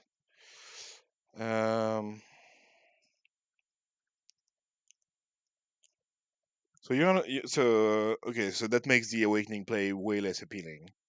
I feel Yeah, like it's not gonna win the game in itself, and there's a decent chance you just awakening the one crab down the line if the meta calls for it. Um, I'm just gonna rewind like 2 seconds to just see the board. Yeah, so they have the shade is on the stack. Um, yeah. So I don't think getting both clings is like reasonable. yeah, I think Uh, that's right. Like I just don't like like I'm at 5. I just it doesn't seem yeah, like I have the. I'm gonna have to kill Lurus. I'm at 5. It doesn't seem like the right thing to approach. And then yeah. the shades of the If you have 35 life, that's a different question. But yeah, exactly. I think that sounds right. So let's see what I do. But it's the problem is I still have to kill Lurus. I still have to eventually deal with these yeah, shades. I don't have like an insane clock or anything. It's not that close a race. and plus you're gonna mill And them the three more, life and they have a. three life is also really important. Hmm? Sorry. 3 life is also really Yeah, important. it's critical. Yeah, 5 is that's a lot different than 8. and if they have another like, there's also another cling in the deck if they've played Semless as you. So Yeah. like it's not even like they're not even gone for good, and you have the crab, so you don't have a lot of control over whether you. Okay, so like one of the upside of this move is that you don't have to block next turn. Oh yeah, now you're like okay, now you realize that the lures. I accidentally hit the number 3, but I think I Yeah, fixed it. It's only 2, and then I have enough for drown on Lurus too. So yeah, I mean, there's not much I can do here, right? Like there's only yeah. I only have 7 Dispute mana, and there's only dispute 2 good things is not here. great. So oh, you get dispute anyway, so that's good. And you can even hold the triome for a rainy day. So that means your cling is probably gone. Yeah. I think I would probably have gotten the other crab here. Like, you're pretty deep into their deck, and Yeah, second crab lets me mill for 3 more this turn, maybe get a chance to draw. The question is, yeah, do I have to block with it? I'm drowning Lure, so no, I wouldn't have to block with it you yet. don't have to block, and you can also like block with the Thought Thief on the Enforcer. Yeah, it depends how many cards are actually in my opponent's deck. Here I say, oops, I maybe think I didn't think realize. it's 20 or 18 or like Yeah, so it bottom sounds like like it's high end of the bottom half. yeah, 2 crab sounds like it might be better. You kind of have to you want to block the Enforcer for sure, and then do you want to trade now? Gets really punished by a land. And if they don't have a land, they still have something to do with their turn and cling in your own cling, and they doesn't deal with the problem. So Yeah, and I gain 3 life, so I can take 3. That sounds fine. It's just gonna be tough. My opponent has anything good here. Yeah, I think getting yeah, second crab would have been pretty attractive. Again, like you said, give me a chance. I think when you're down mm, to, you're clearly on the back foot. Clearly, like it's going to be tight, but you want to look for yeah, that thing that can go, something that can go right. I think 2 crabs is something that could have gone right. Now, obviously, like I'm not going to beat the Agony's Awakening. Like fine, yeah, for whatever. sure. But That's I think that's relevant. two Yeah, crabs probably sets me up to at least have a yeah. Mm. chance. Yeah, because like if you they have 16 cards right now, so you milled 4 on the turn you get booked. So if you had you gotten crab instead, they would have had 17 cards. So you trade. Imagine you have this board, and now if you draw Fable Passage, Right. can you survive? Like you Well, can not. I mean, cling. not probably not specifically against that Aghanim Awakening, but we didn't know that. I mean, they could have something else. They could have like Yeah, it even could be into the story. Now they have four fewer cards. Like I think the two crab line. Then you never know what's going to happen if I draw a card draw. Now all of a sudden it's good because I'm feeding mm, these two crabs and all this stuff. So yeah, I think it would have been a stronger play. So we identified in this game like a number of things that I just didn't quite. It wasn't very sharp in this one. Even my sideboarding I feel like was a bad plan. It wasn't very sharp. Like sort of the crabs were okay, but it's a little bit wishy washy to not under like the shades and the crabs are a little bit of yeah, trying to do both things, yeah. It's a damage strange and dynamic. All right,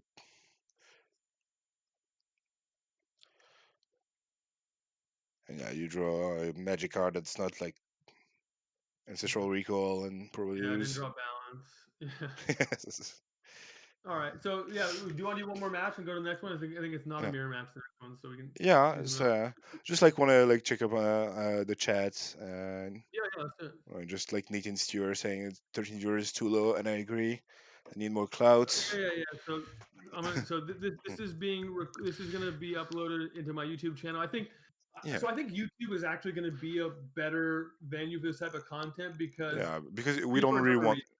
Mm, We're already doing a bunch of interacting, so it's not like we need like a bunch of chat interaction to make it interactive. But also like exactly. Yeah. other people who are viewing are going to want to pause it themselves potentially and think and do their own think. So like when we say, "Hey, what would you do here?" Every time like I say, "What would you do here?" They might want to pause and do it. So I mean, YouTube's probably a better format. So I'm not worried about that. And plus, like I'm just getting into the rhythm of some more coaching, getting it back Mm, to the MTG for advanced players content. So we're all good here. Thanks for everyone that showed up on the stream, and for anyone who's watching this on yeah. YouTube. I think you're right at home because, like I said, you can sort of pause and fast forward and do whatever you want to do. I think that's probably a better format for content like this. Yeah, I agree. I think it's like the main draw of Twitch is the chat, obviously. It's like the only reason to be live is to be able to interact with the streamer, and as much as I love every one of my viewers equally, uh, there Yeah, I'd rather be talking to Matt right now, right? Mm, no, no, this is good, and mm, I think we got into some really good discussions around some of those small decisions, the yeah, sequencing where in the moment, like I didn't even notice like how bad that crab play was. Now watching it back, I do, yeah. and now if I was going to play rogues again, I would think a lot harder about those sort of early crab turns. And am I setting up my next turn to be what I want it to be? So that was good. Okay, Yeah, we got fast forward because there was some waiting mm, time in the stream, but okay. eventually we'll get to match. Uh, Number so Riku two. Kumagai, we need to look at the opponent's We play deck here. Sultai Ultimatum on Kumgai. Can you pull out the deck list while I get a drink? Yeah, My water we'll is do. empty. I'll be back in a Yep. second. So we'll be back in a second. I'm gonna post my deck list into the stream, into the chat rather. So this is my list. Is here. Let me find Riku's list.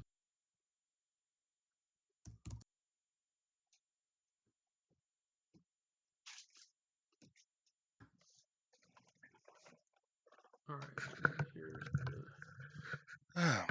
So that's yeah, that's your So I posted list. my list, and this You, is you can do we. exclamation point deck for this list.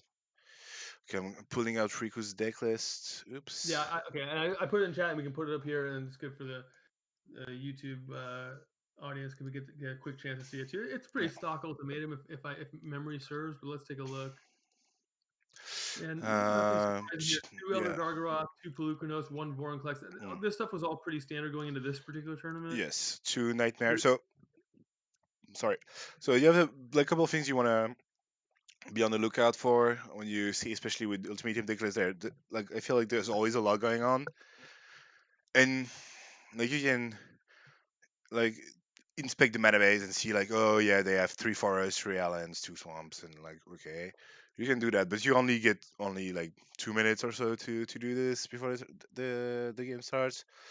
The important parts are like they have two Pulchronos, which is like obviously you play rogue, escape cards are important. Yeah. huge. Yep. They have And in fact, two only two Elspeth Nightmare, which is like a very yeah, high impact card that you can play around pretty aggressively. So that's pretty good. Two disruptions. yeah, and you want to. I think Mm, yeah, those are all good things to look at. You definitely want to understand what are the big payoffs because ultimatum is going to mean different things based mm, on which cards you've milled. So you want to understand like, okay, do yeah, they have all the normal? But this list is actually pretty like this is sort of like what you're expecting. So you don't have to do a whole yeah, lot of adjustment in preparation. You know kind of what's coming, and then the after sideboard plan for this particular list. This person was very likely to have the transformational plan. With whenever you see like the two coma extra Gargaroth, they're going to probably take out ultimatums yeah, and go with the future strategy, and that's why we chose to sideboard the Epic Downfall because Epic Downfall is so good against like a mm, Pelucanos plan. So we were ready for this, and so we'll see if that's how it plays out. But it was nice to see like okay, this person hasn't like gone to the next level of what the deck's doing. It's just exactly what we expected, and we had a plan for that. yeah. That's always a good feeling, right? So, Yeah, because you know the mm, if you think about like what that deck is doing, like it's trying to be really good against Heartless Act, but if all of a sudden you have this other card, Epic Downfall, well, it's not the creatures are really bad against that card. So you have to sort of in a tournament like this, you really want to be thinking in deck building and preparation. This is not really so much about the play, but just about preparation. How can I get those kinds of yeah. advantages?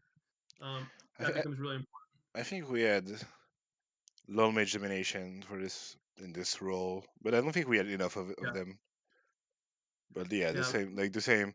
Obviously, it's always like the game one versus game two configuration always different. You want the same one for game two and for game one, yada yada yada. yep, yep. And like you're on the draw, you kept a hand of lands and spells that's mostly fine, right?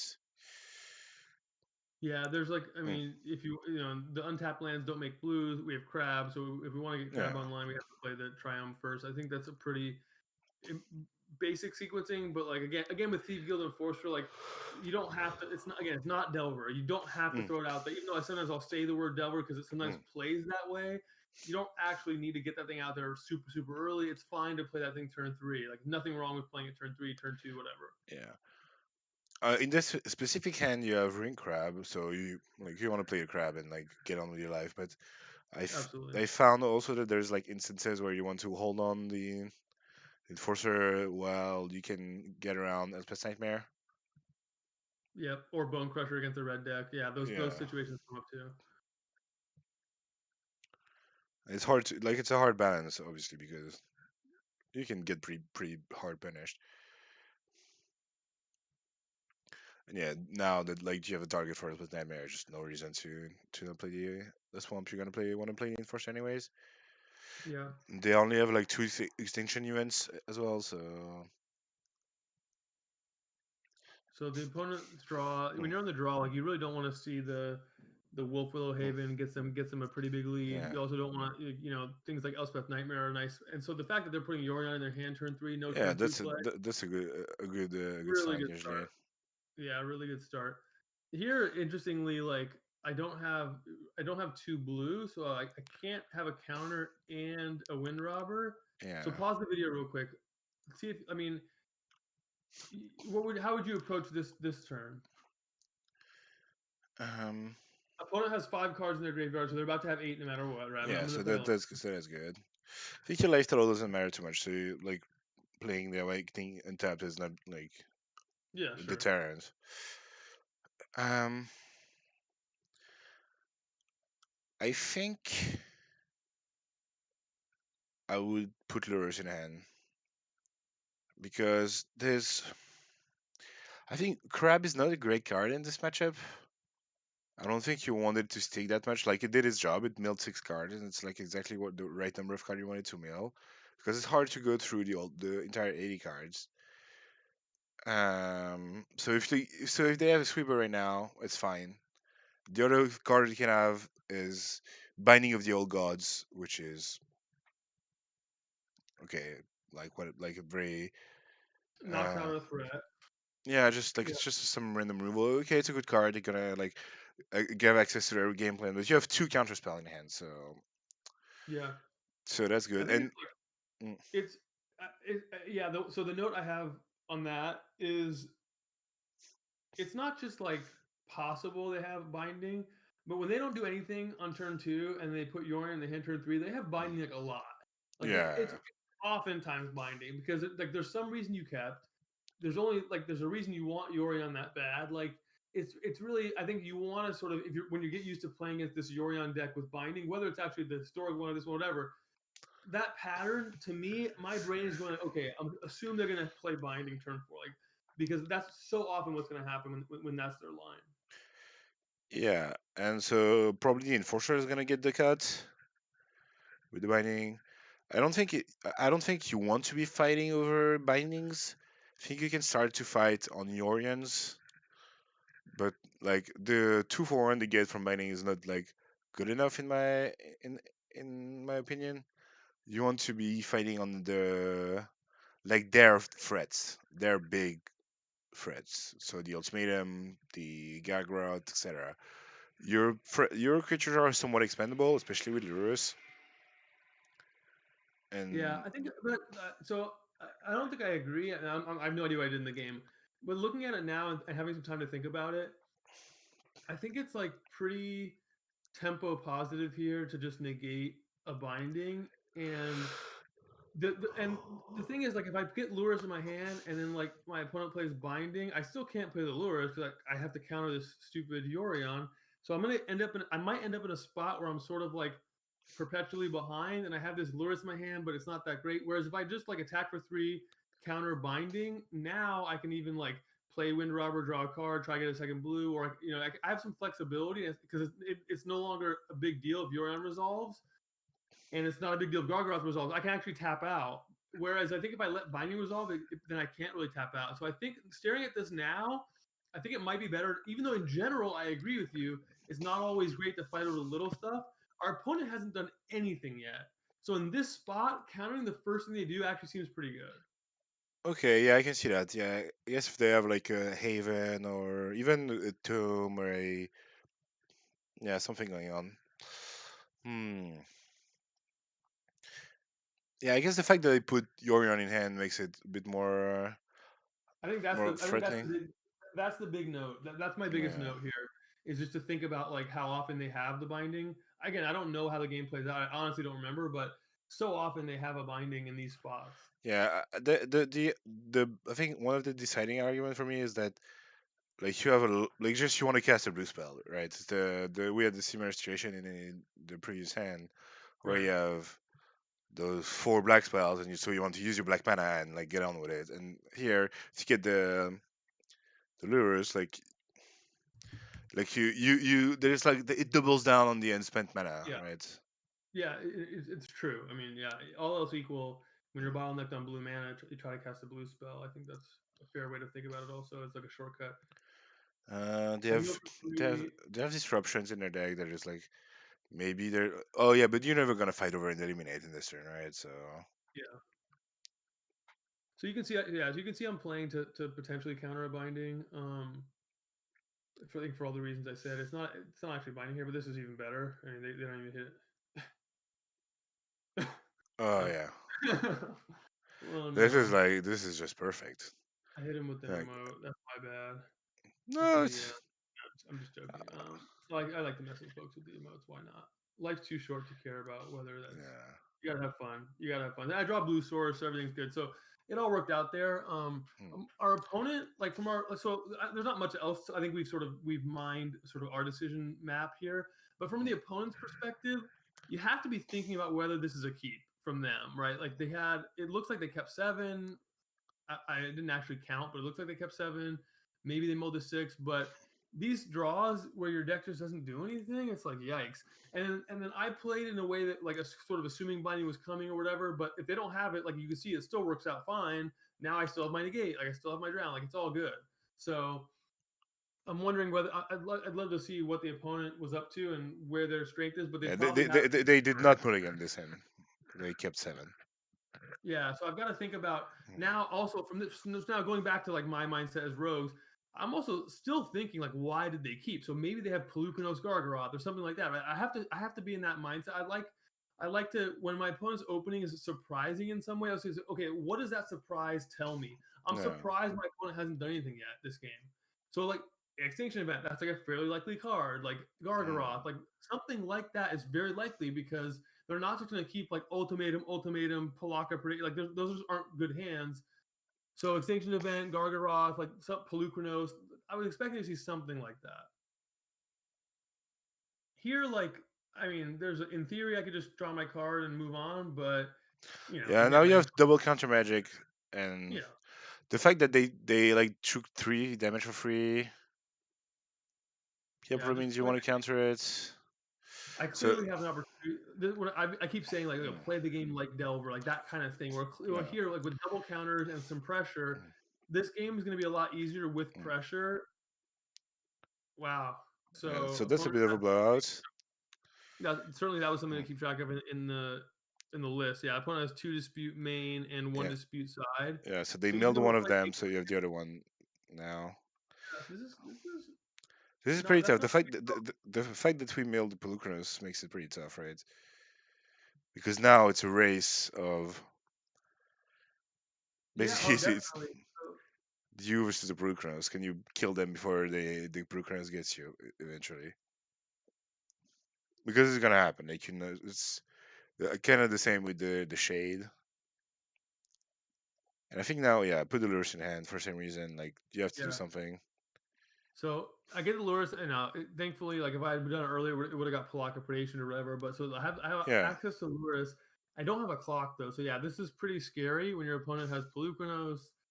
They're about to have ultimatum mana potentially next turn, and in a spot Mm. where I might have to just be killing Pelucranos, and yeah, this is pretty rough. I do have Merfolk Windrobber to cash in a card. I don't. I think my opponent got milled for a good amount, so they probably still have Yeah. 8. Yeah, they had 19 before the Pulchris, so Yeah. you So you're gonna be able to play your cards regardless. So now, you I think pretty obviously want to attack. I mean, yeah, that's 3 damage. So and I don't think you can afford to leave Pulchris on the board. yeah, so I said, okay, let me first sort of draw a card to reassess. If I don't, assuming I'm okay, I'm behind. I want to find something. I'd love to find my one cling. I'd love to find something Mm. that puts a little more pressure. I didn't actually find it though. I think you have to kill the Pulchris. Well, if you choose to play the lures. Oh, I thought. Okay, that is a. I forgot that you didn't have access to Yeah, I sort of, the enforcer. sort of So like playing drawing with the rubber makes a lot more sense. yeah, I Mm. don't think I have in this spot. Like I have to draw something to change the dynamic. I mean, the Yeah. Palooka now here, the opponent if they put Palookas out, I can no longer cast my cycle. So I won't be able to immediately sack the wind robber, but I don't want to because I can get an attack in, mill for the Mm. one. That'll put them back up to 8, and then I can draw a card. So there's no need to Mm. wind robber right now while I'm tapped out. But if my opponent had like 2 fewer cards in their graveyard, I think it might have made sense to actually sack the wind robber. It depends. You have to sort of do that exact math with rogues. Do they have 7? Do they have 8? Yeah. It looks It's like I'm going to be okay if they have 14 cards in their graveyard, it's a including the very Palooka. it's a very satisfying mechanic, but it's also kind of like just puts you how much effort you this deck kind of gives you as much as you give it. Sort of, yeah. Like you have to be very minutious with the card numbers in their yard, and okay, so they up to Shadow's Verdict instead, which makes sense, which is like defensible. Yeah, oh yeah. If they have no pressure, I mean, they're going to Mm. eventually win. Um, Yeah. So despite the like very slow start from the opponents, the dispute was pretty devastating, and the one Yeah, Purukun was like, sweeper dispute, and then milling the Polukranos was helpful for yeah, them. So, yeah, this was interesting. Like, I wonder if had I again stared the deck list, sort of committed more of that to memory, and just thought about again like what made this a keep. Like sweeper dispute is actually one of those things that maybe I would have gotten there, or thinking about okay, yeah, once I'm either going to see like a Pelukanos, a Gargaroth, a dispute backing up something up. That all made sense. yeah, and also like there was like one of the upside of like laying the Raf result was like you being able to get rid of your own crab to like not mill the Purukros since they have two, and like it's very hard to mill your opponent with no crabs, right? It's Yeah, like there's like kind of two speeds on the way on the rogue milling plans. Like the rogues are not in and of themselves are not yeah, not just enablers to their own mechanics rather than yeah, sorry. and you know, just your opponent playing 80 card deck with removal, Yeah. it is hard to get the crab playing going. So yeah, they have two Plukonos. Eventually, you're gonna run into that. This is just like trying to survive an extra turn or whatever, but this is not gonna matter. Yeah, I think this game is pretty doomed. Yep. Spoiler, spoiler. If you ever have to take three counters off a 12 Plukonos, Yeah, it's it just gets tough from there. it's not a good look. Okay. So yeah, All right, so we lost Kumu guy takes game one. Let's just check the. sideboarding. Like we get to bring in epic downfalls. The opponent has to. I Yeah, just maybe want to see the exact configuration you have to like. it's fine. It's fine. It's just removal coming in and understanding that the opponent's transforming. So we want to be Hmm, just the right removal and yeah. Not have too many disputes as well, probably. yeah. I mean, we'll have to take a look at exactly what the sideboard plan was, but all right. Funny how like the turn three you put your in hand worked out like. Yeah, the Orient never got cast, but the rest of the hand was strong enough with it. The Yeah. dispute was really good. You probably don't want Timurite in this matchup, right? It's too narrow. No, their graveyard doesn't really matter enough for that. So, it, I mean, I mean, they have obviously like Pugos matters, but like they would have to matter like a lot for Timuret to be good because you already have Kling. So, yeah. So, Ruin Crabs are out. Wind Robbers maybe trim. Just sort Yeah, of just pretty become standard stuff. Yeah. yeah, just becoming like a Yeah, some removal. dispute. No, not too many. Cyclade Shade is good. You just get to attack, and then every time you counter something, you're actually dealing damage, which we saw last game. Like, if you don't have pressure, Yeah. eventually you're gonna lose. Sighting out of So land is those interesting. shades help. Yeah, I without crabs, you're a little bit less land hungry, um, and so I think you sometimes the game's gonna go a little bit longer. I'd rather maybe be a land light than a land heavy and that sort of thing. I the cutting I don't cut a land from this deck all that often with only mm. 26, but every now and then if it's a slower matchup, I can trim one. Okay, that's like a space, a thinking space. I don't explore enough. I don't think. Like, Yeah, the two things that hmm, yeah, a couple things that I coach people to spend some time with. Whether you want to adjust land count is one of them, especially if your sideboard plan is getting cheaper in some way, which sometimes it is. Like I have three Clings that cycle, I've got two mana removal, whatever. But also think about play draw splits. So oftentimes your deck is not necessarily supposed to look the same on the play and the draw. hmm, And if you just have like a sideboard guy that just has like one plan, it's not always going to be optimal. And things like the last land that you shave, things like certain removal spells that are just better at trading up when you're on the draw. They get better, like something like a dead weight is typically the better on the draw because on your first turn you can kill their yeah, that kind of stuff. So think about play draw splits. Think about whether your deck might be able to spare a land because your deck looks different after sideboard. uh, Wow, so that was a mulligan. Let's go back to that. That all looked right, like an sorry. interesting. It looked like I didn't like. I was listening to it. I didn't really pay attention to the I hand. mean, Okay. all right. So Like, let's pause it for the first mulligan decision. so play first.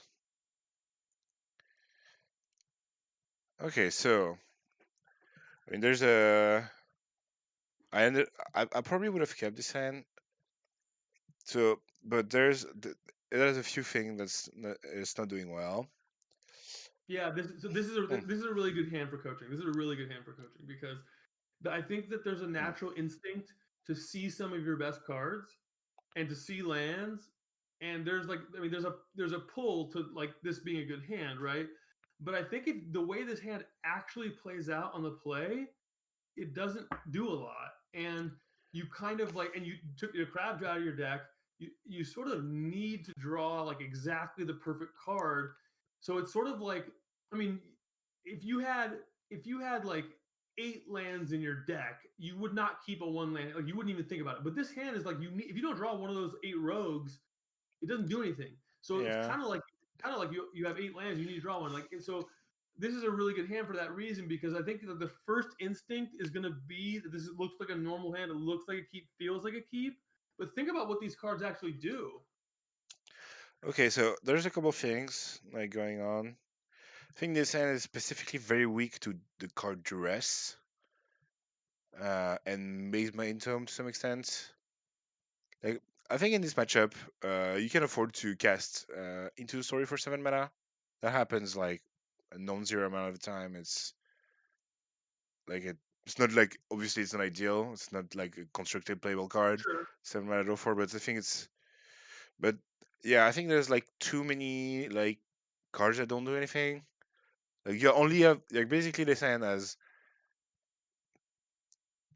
3 mana can like semi cancel nothing, 7 mana draw four, and maybe cycling.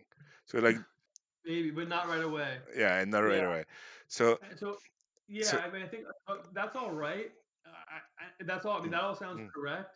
But also, I think, but one thing I would push mm, back on a little bit when you said like with his hands, like it might be vulnerable to draft. I mean, look, my opponent's playing like this 80 card like combo control deck. I don't, and I'm yeah, on the play, I'm on the play trying to be proactive. I do think my from a mindset perspective, from an approach perspective, I do want to sort of be in the strategy space of I want to have my game plan. I want to be playing something that's threatening, backing it up.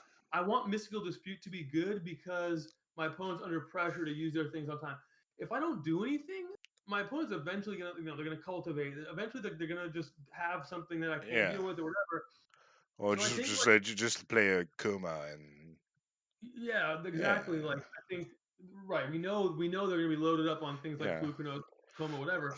And But I like think after that, we just have to be proactive. So again, like mm, this is a good way to zoom in on that and just say like you have to think about your game plan and think about how the turns are going to play out. And am I going to be playing the kind of game I want, or would I rather have 6 cards that will give me a better chance to have even just 1 or 2 proactive cards to put me in a better spot? So I look at this hand, I say, hey, even one proactive card like a 1/3 flyer, I mean, that's going to put me in a better spot to develop into a threatening game. yeah. I think there's a range of hands that you can keep with like like only reactive cards, probably with temples and like every card has to function and not being like contingent on drawing other Yeah, stuff. yeah, Like if you yeah. have Temples help.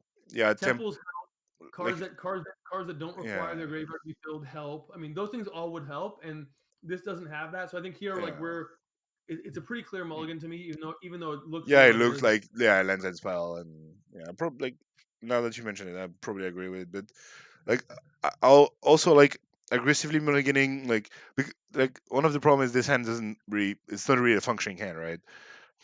And So like okay, so then this is an mm, interesting bottom. Like, okay, well, we went mm, really fast, but this yeah we have I sort of agree with it. Like obviously you don't want the bottom win rubber, that's out of the question.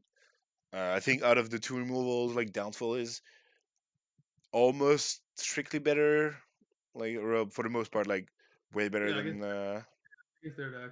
Yeah, so I think like Heartless Act is not a good card early against them. So I think once you realize that the strength of mm, the strength of the cards that you have in your deck, the lesson here with that putting the Heartless Act at the bottom, because I mean you could make an argument for Swamp. I think it's reasonable, but you have to realize also like the cards are very relative value based on what the yeah opponent's likely to be doing.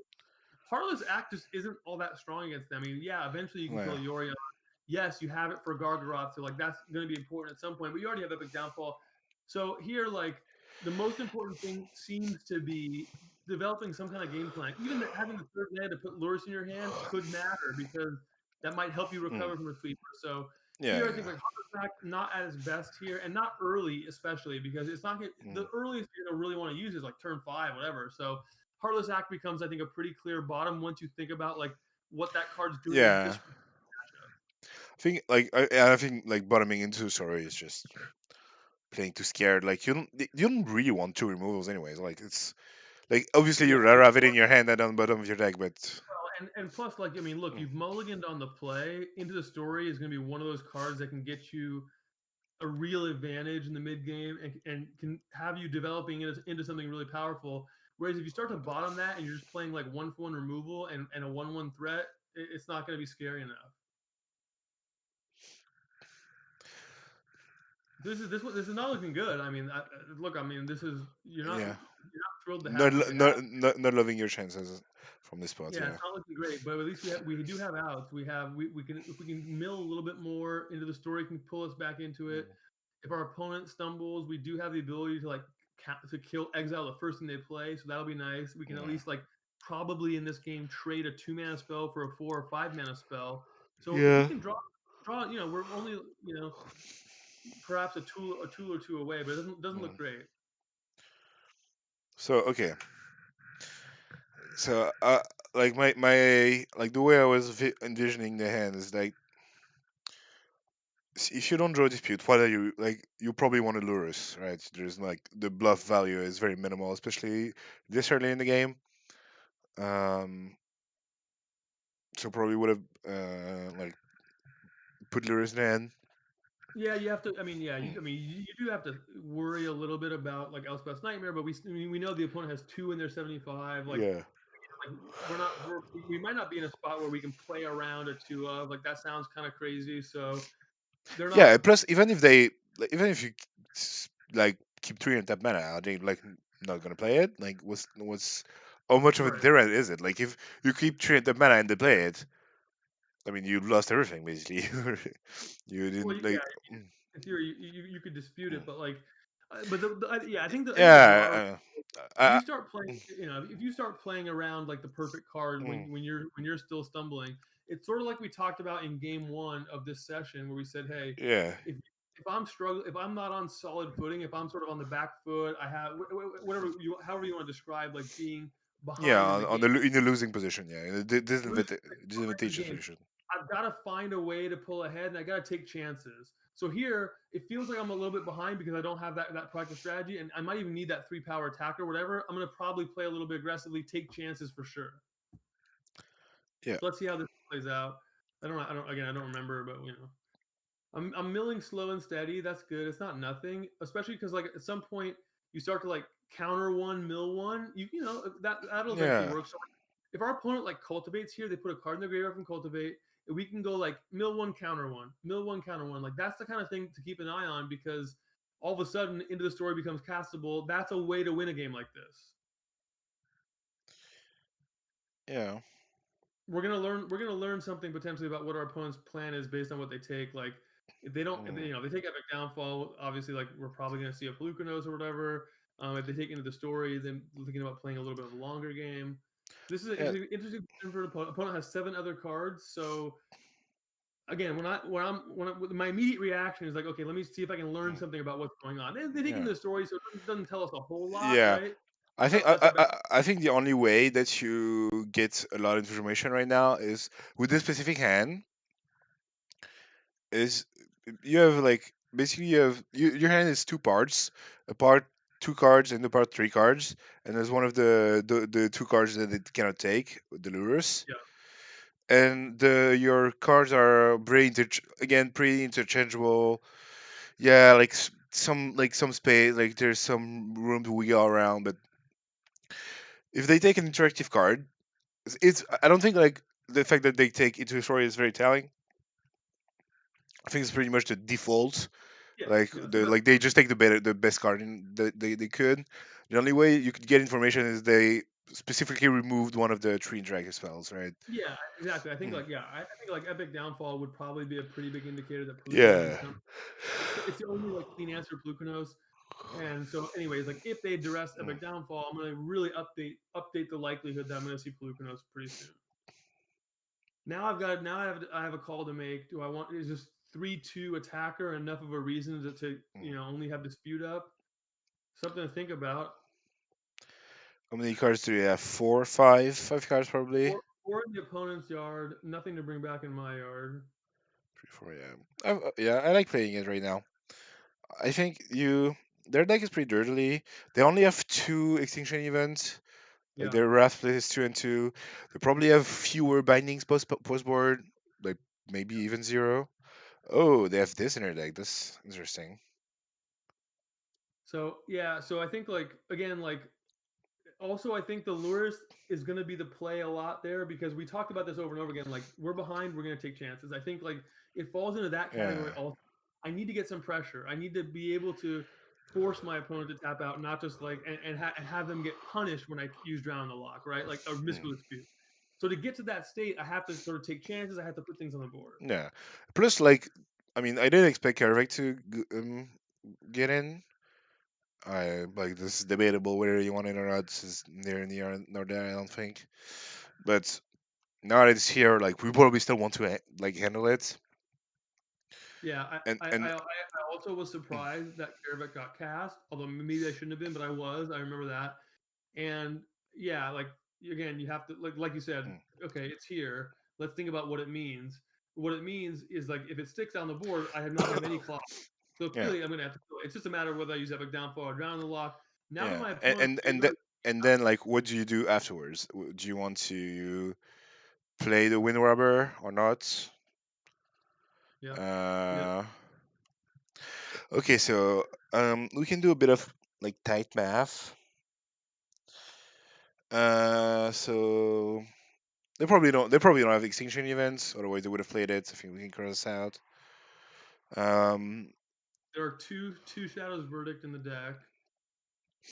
and you're gonna be able to. I think you want. Hmm, I think if they had a Polukranos, they would have taken the downfall and tried to beat you with the Polukranos. Because as much as like Into Story was the best card in your hand, like they like the your hand wasn't beating a Polukranos like anytime soon. So they probably don't have that either.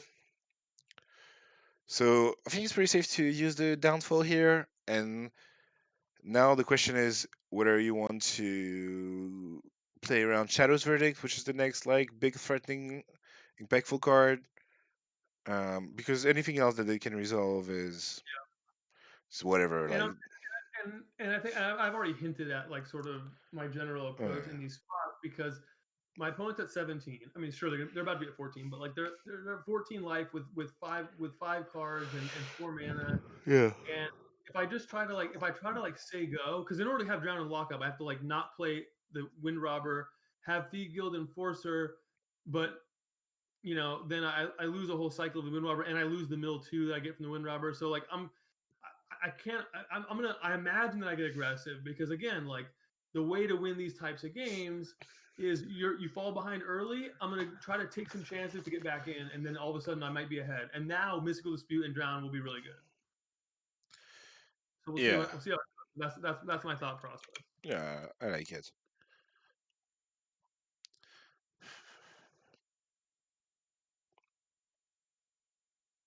Yeah, taking a bit because I mean, ultimately, like Epic Downfall does get used to kill a Pelucanos like with some regularity in this matchup. I'm about to mill my opponent for 4 more. Like, it's worth thinking about. But ultimately, I'm like, okay, well, even if the worst case scenario happens, okay. Okay, So I so actually did no. Mm, there. That's so again, like looking back at it, if I was playing this game right now, I probably would play Enforcer, Wind Robber, but I chose to play a little bit more conservatively. Um, And yeah, it's sort of punishing because it would have been better to have the wind rubber. I guess it's not that different, but it would have been better. okay. So now, I mean, you have to, yeah, you have to kill it. And now that you drew into the story, like so you have they have 6 cards in the yard probably, right? Exactly. Yeah.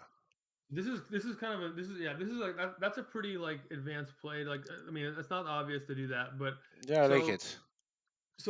Mm, so the idea there is that the wind robber. The important thing about wind robber is it puts the eighth card in my opponent's graveyard. It makes inner story cheaper, but mm, also it just like turns the enforcer into a 3/2. So once I decide like that's probably gonna be part of my turn, then I go like, oh well, doing it last doesn't give me a chance to potentially draw. So anyways, like mm.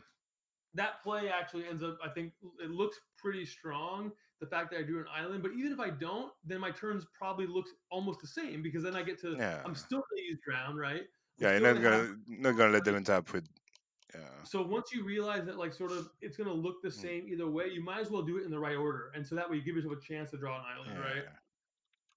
Yeah. So now I'll probably drown the Gagarots and so. Oh, you want to attack? I guess. I don't really like this.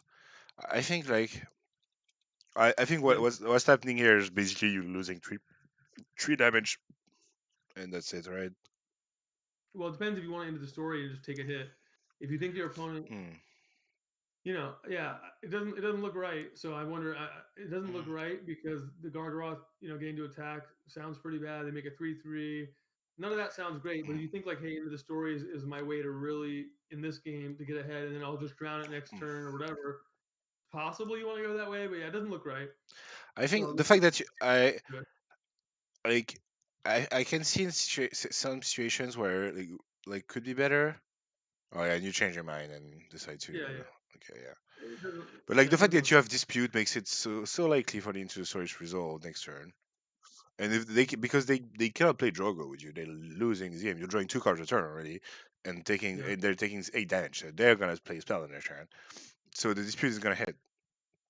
Without yeah, Ganta magic. yeah, absolutely. There's no reason to concede a Gargoth attack here. Like you don't need to do it.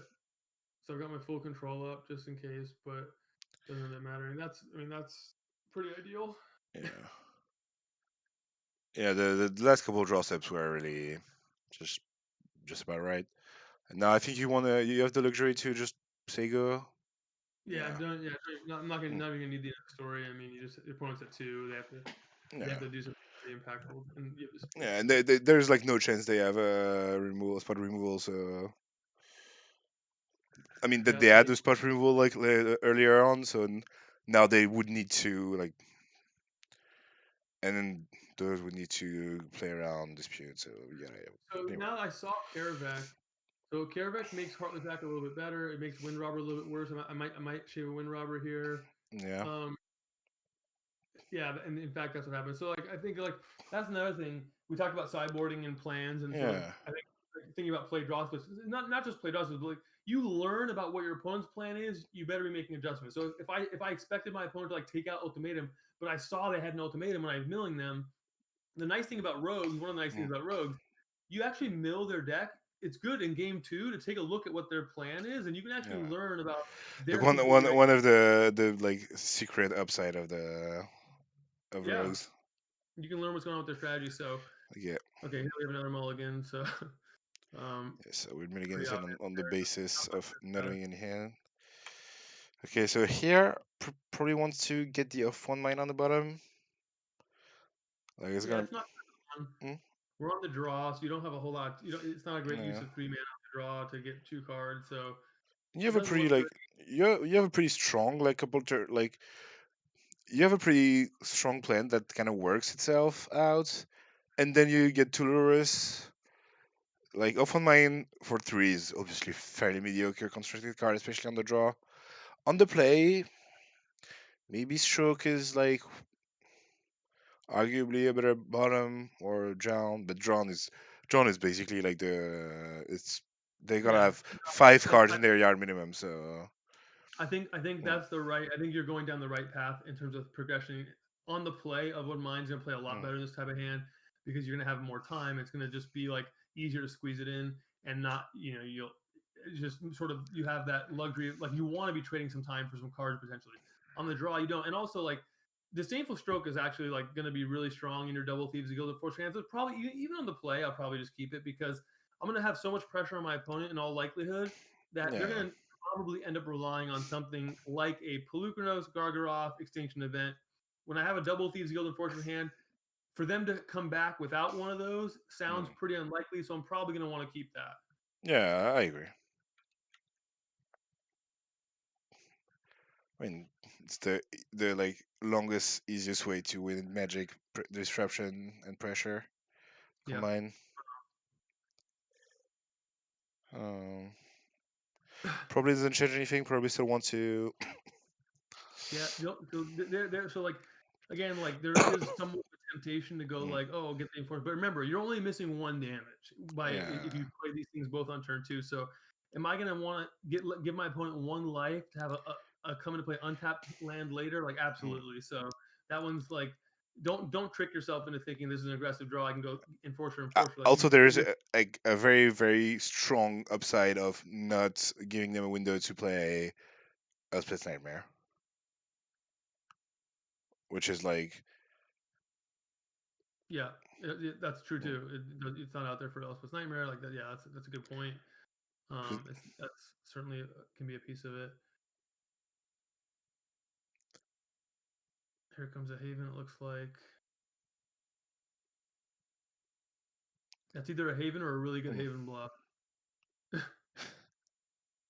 So weird to bluff Havens, or I feel like, but okay. So now we can, yeah. You want to play them in response.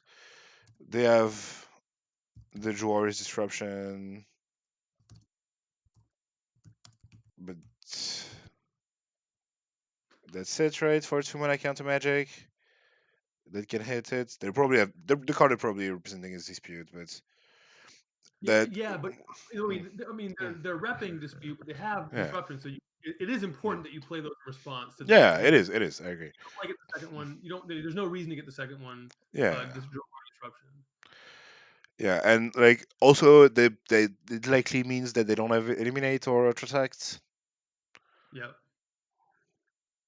No, So I mean they did think a little bit about where the Haven goes, so we don't know exactly what they have. But yeah, no, I mean I think it's all the more reason like okay, you're only really worried about disruptions. You might as well play around it. yeah, And then here also like my best way to get them into eight cards from here is to counter things once or some twice. yeah Have. So I also want to think about like there's no way I'm going to put Lewis in my hand here and risk like a sweeper, obviously, but also like yeah I want to be countering something to get them to eight because then the clock is really going to change dramatically if I can do that. yeah. So would love them And to like they know that they don't have to play anything. You can just afford to take two enforcers hit, yeah.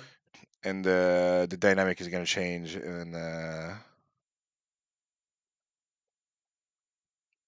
Yeah, so this game got interesting. I mean, we have don't imagine I'm going to fight over removal here. It's not that's not usually what you want to do when you have two threats out and they're only yeah, 1/1. Yeah, so I don't even spend I don't even spend mm, to think on that. It's just like okay, I know I'm not going to want to use a counter that way. I yeah. still I'm still You one have time to now. think about it while they type their mana basically.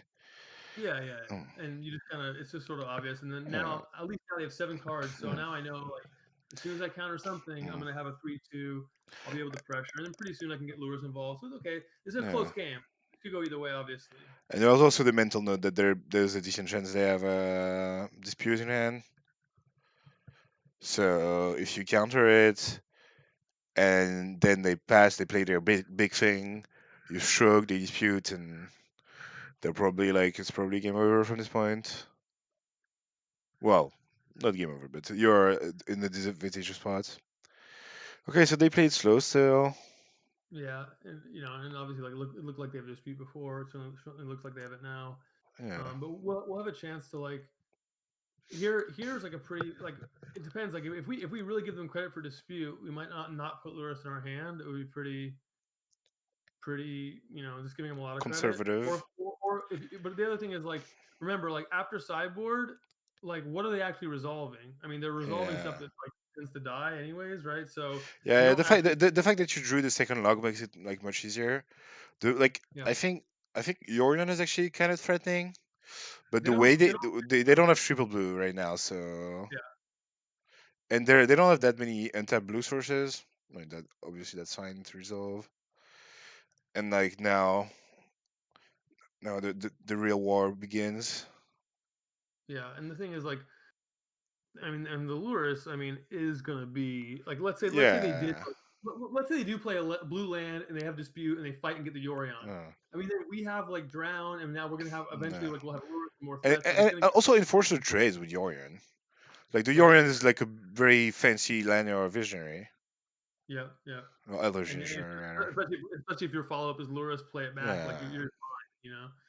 So yeah, I think this is now setting up pretty nicely. The opponent is now like they've seen our hand, so tapping out for Yoran getting countered doesn't sound great, but doing nothing also doesn't sound great. So in these spots, again, we've talked a lot about this, but when I'm in my opponent's spot, like I'm usually going to try to do something here because Mm, to do nothing to waste a turn cycle is so dangerous. So I'd like for the opponent to do something. Maybe yeah. they're thinking about what to but they should do something. There's also they can also make a wolf, Yeah. which is this is oh, So they every went with piece of gas is always welcome. And now I don't think there's any reason to play Lurus because it exposes you to sweeper, like I think in a necessary fashion, whereas everything else you can like fight on a 1-for-1 basis. Like the sweeper plus dispute, obviously. I think we're so all still in the paradigm of the earlier tell from the dispute. I think, and you can. I think yeah. Sorry, go ahead. I think you can afford to.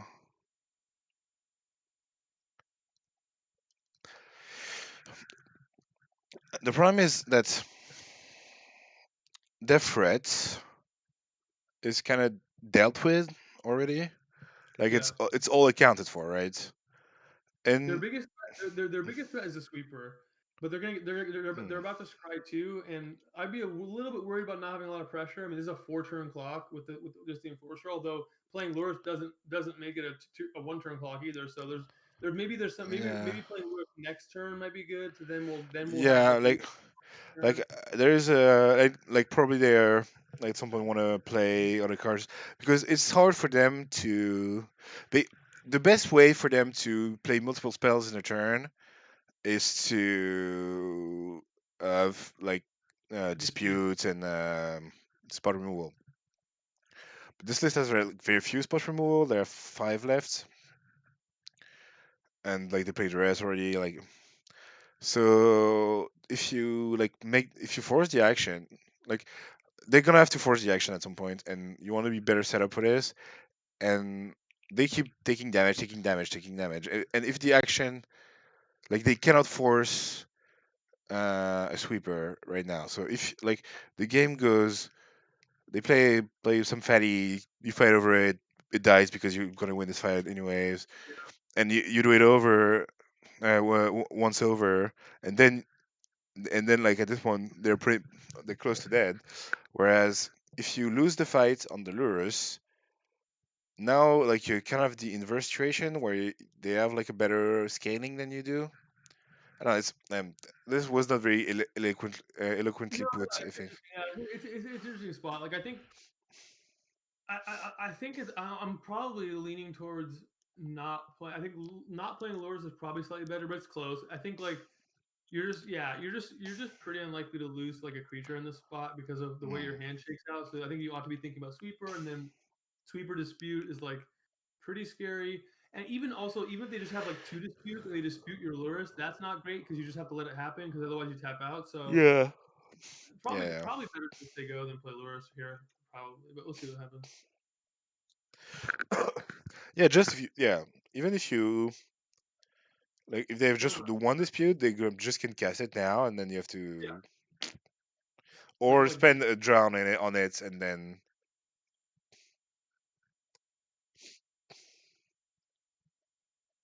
okay. So this happens. Probably don't want to tap out for it. Like whatever they play is gonna be better than this than the Lurus.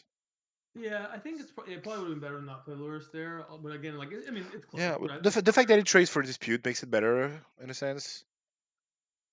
Like that's a very weak card. yeah, this game is not about that. Yeah. Block of Predation, another card that's not great against rogues. Although Block of Predation, had I not played Lurus, the Block of Hmm. Predation all of a sudden becomes Yeah. kind of annoying. Yeah. It It's becomes not irrelevant. Yeah. good at all. Shades obviously like ideal. Yeah. It's like the best draw. Yeah. Um, So they're there's they're putting they're like their window of they start to like use up their window of opportunity on the midnight clock, and now that you have the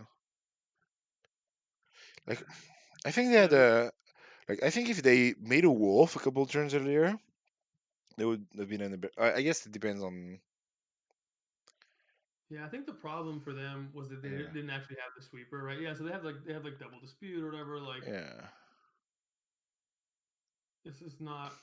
they just if they had a sweeper, then the line I took might have been suboptimal in a way to let them win. But so it's funny, like looking at the way Mm. the game played out, like they knew my hand from the duress. Like once I played that Luris, like they might have. If there's some chance that it would have been better off like sack Omen, trying to find sweeper. Like it's possible. Like that's sort of from their side of the table. There's like a whole different tree of Yeah, decisions. But there's many on moving the table, parts.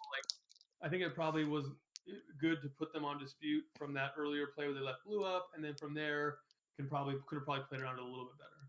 So I think here you want to drown for the escape reason we mentioned earlier. Yeah, I don't remember exactly how many cards they have, but They have 10 right now. So yeah, obviously you cannot let this be. And if they have the third dispute, you can just yeah, stroke more. it. Yeah, so they do have third dispute, so that's bad news. But we have to decide now. I mean, there's not really much we can do. We can't if we let it Yeah, resolve. We don't have. yeah, So you're doomed if you you let it you resolve. have to rely on top of your deck in spots like this. Yeah, like if you let it resolve, they just kill your enforcer because the weird like rule interaction of fights and death touch and damage prevention,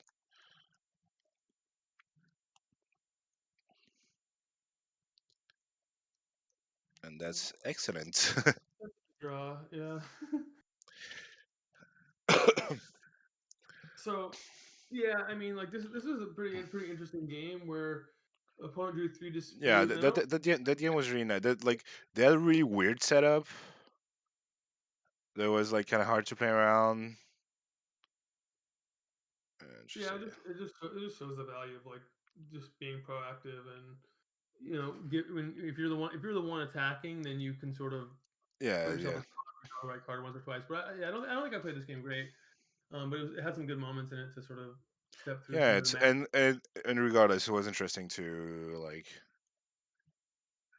uh think it through. Yeah, I think like if my opponent had made a wolf that one turn, the game gets interesting. I mean, I understand why they didn't with like three Yeah, dispute of in their course. whatever, like two three dispute in their hand. Yeah, But now that we see the triple dispute. yeah, the game actually gets kind of interesting because then it really encourages me to play my Lurus and a one drop, but then they have dispute, so they get to like use dispute more proactively while I'm tapped out. I don't know what, but they didn't have third blue without the clock. So yeah, the clock, like the third blue being the clock was awkward for them, so they just sort of Mm, had like the hand was a little bit too clunky, and I was like biasing towards just like playing stuff, which is good when your opponent's clunking off, and then I just top decked a little, and so sort of got bailed out in that way, and that's all good. But looking back, I wish I would have played probably a little bit tighter around mm, dispute in those middle turns. And it shows like the importance, like when your opponent's in that spot, that zone of like thinking about where to put that Wolf Willow Haven. Also, like when I'm doing stuff, like if on the other side, like you want to actually do that in a disruptive way for your opponent. So like if you don't have dispute or you don't expect to use dispute, like maybe you don't want to play that way, or maybe you want to like leave the blue on tap when you don't have dispute, so it looks like you do. Like I spend a lot of time doing that yeah, in these tournaments, like with going into full control, with like making subtle decisions that make it look like you have something like that. That starts to unlock a lot at this level where you're playing the yeah, pro league and you expect people to notice stuff like that. So there's a lot in those little micro sequencing things too to pick up on, and then ultimately like you just have to sort of try to squeeze every ounce of juice out of these matchups yeah. because the game's running really And close. then you start to getting into the levels, of like trying to be one step ahead, regardless of like what's the actual correct decision, and this So, all whole other. absolutely. So this is really fun. Like this is a great Yeah, great this is kickoff. Do some more of this. So for yeah, that was really folks, interesting. yeah, folks looking to find my content, if you're on YouTube, you know where to find it. Like and subscribe, whatever. But when we do Mm, more of this, I'm gonna have more of these sessions. I'm gonna have more chances to sort of zoom out, slow down, distill some lessons. I think from this session, some of the things that we talked about were sort of starting out right out of the gate. There was one about having sort of a deliberate process you step through with mulligans and making sure that it involves thinking about the first few turns of the game. The way that the cards are designed now, the cards are so powerful that it's really dangerous to fall behind. Now, sometimes you don't have a choice. Sometimes I'm not saying you always mulligan your mm, hands that have a slow start, but you want to have be stepping through in your process. Am I in danger from like a mana perspective, from just a basic development perspective? Am I in danger? Even if I'm not in danger, do I have the right tools to set up for the first few turns? So like that came up like actually a couple of times in this. So like that was like a really important one. And then also like you don't want to just be like going all over the place when you're mulliganing. You don't have that much time, and you want to be more systematic. So when I hear a lot of players that do sort of go, okay, well, the matchup's pretty good, or I'm up a game, like their mind starts to drift in really not that helpful directions. So think about what am I going to step through? And for me, it's like, is my mana okay? Am I developing my game plan? Do I have the key cards? Do I have answers to the key cards? They're not that 5, 6 things I can step through pretty quickly to assess how good the hand is. And then ultimately, we have to also, if it's close, we have to step back and think about risk reward also. If the hand is risky, does it have enough upside to be in proportion to that risk? So you see that a lot in like the hands that have 2 lands, for example. And you say, okay, there's some risk that I don't draw my third land. Is the hand good enough? And then lastly, with mulligans, which I think are really important in these kinds of constructive formats. Lastly, on the mulligans, I would say, you know, do I so I talked about stepping through the risk reward, and then does the hand need more than one thing? It's very rare you're gonna keep a hand that needs more than one thing. So like if I need to draw like a third land yeah, I and like, I really like these something heuristics. Like, pretty bad, if you need one thing, it's fine, because you're never gonna have the perfect like. it might Mo, be mo, fine.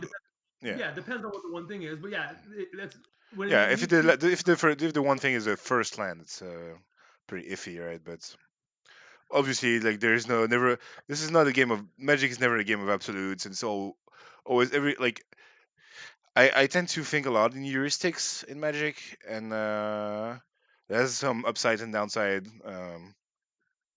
But like it's never like the heuristics are never like unquestionables and like Yeah, no, I think like so for then I think my never takeaway. absolutes. Sorry. Yeah, takeaways for you specifically, because it was nice to hear each other's like thought process. I thought Yeah, mostly I agree. same page, great. Like obviously, like we're both in the rivals league. Like we're gonna have mostly Mm, tracking thoughts. But I think like my feedback for things to work on, which we all need to work on from time to time.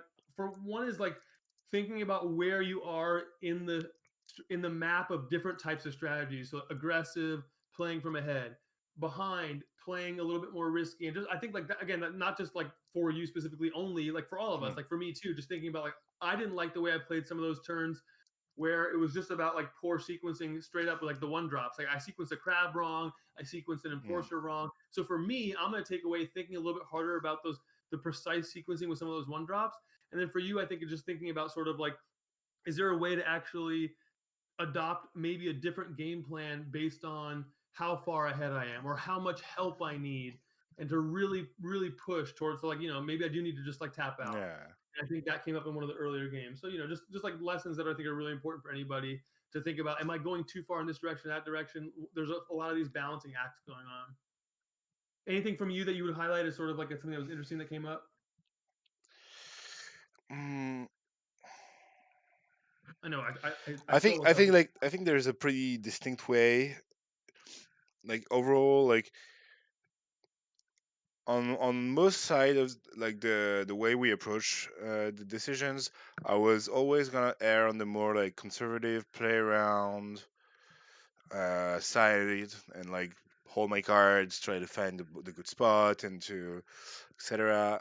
And you were more on the more aggressive kind of line, and like now looking back at the like how you played the game, like there is like obviously the truth is always a little bit down the middle, Yeah, I was just and gonna like say just like the mm, goal of that exercise is not like to figure out which of those approaches yeah, is the it's better. correct. It's just like It's just the main thing I noticed is that I was like playing more conservatively and you were playing more aggressively, and like there's probably and like we probably both have like two more good more towards like the perfect optimized play sort of like which yeah, is and think probably about tends it to be also down the like middle.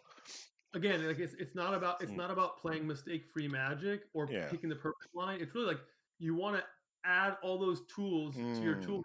So you want to be have the play aggressive and try to squeeze them Yeah, yeah, or out. Like you want to have that tool available if you need it, and you want to also have the tool available of like play with negate the whole game and like play because you know you yeah, want to have that. Sometimes that's what you need if you think like, hey, my opponent probably has dispute. If they what if they have a sweeper? Like I think I could have played that game a little bit more in that mindset. So I think you're absolutely right. Like there's going to be ways in which I mm, sort of failed to show up with that tool of like play a little bit more conservatively. You don't have yeah, to tap out. And other spots, of course, where you're thinking, oh, actually, it's kind of nice to be able to tap out there and just say, okay, well, if they do yeah, play whatever, I can just kill it or next turn or whatever the case may be. Or maybe I can't play around them having into the story, so I'll just go ahead and tap out. All right, so a lot of food for thought there. This is awesome. Appreciate yeah. helping. That was really nice. So It's thank you. yeah. Thank you as well. It was really enjoyable. I am Awesome. And thanks everyone for watching. Appreciate yeah. it. Thanks for watching. I am absolutely toasted. Like this was. I was a bit tired going in. It's like it was 2:30 a.m. when we started, so obviously I'm okay. But now I'm like beyond All right. exhausted. Well, I didn't think it would hit me that hard. Like, oh, for sure. Yeah, well, that's good. but It means we're working yeah, hard. like yeah, Looking forward. So, but the brain cells are working hard. Yeah. I I mean I hope like we didn't actually check that you're like we could hear you, but I assume looking at chats we would have gotten some yeah. messages like why are you talking alone for 2.5 hours? So All yeah, right. Cool. So I gotta figure out how to get this file from you yeah. over Okay, to be able to. I'm just gonna close down the stream real quick. Sure. Like look Sure. at the look at the like check the follows and stuff and then close out the stream. No, no, no. Sorry, give me a sec. 'Cause I don't have anything embarrassing in my desktop. Um, everything is looking pretty normal. Thanks for everyone that followed. Thanks for watching. I cannot find anywhere to see the historic, so this will have to do. Thanks for watching. That was really interesting. Thanks to Matt for coming in. And hopefully we can get some more of those later in the Yeah. line. We'll do it again. Yeah. Bye bye.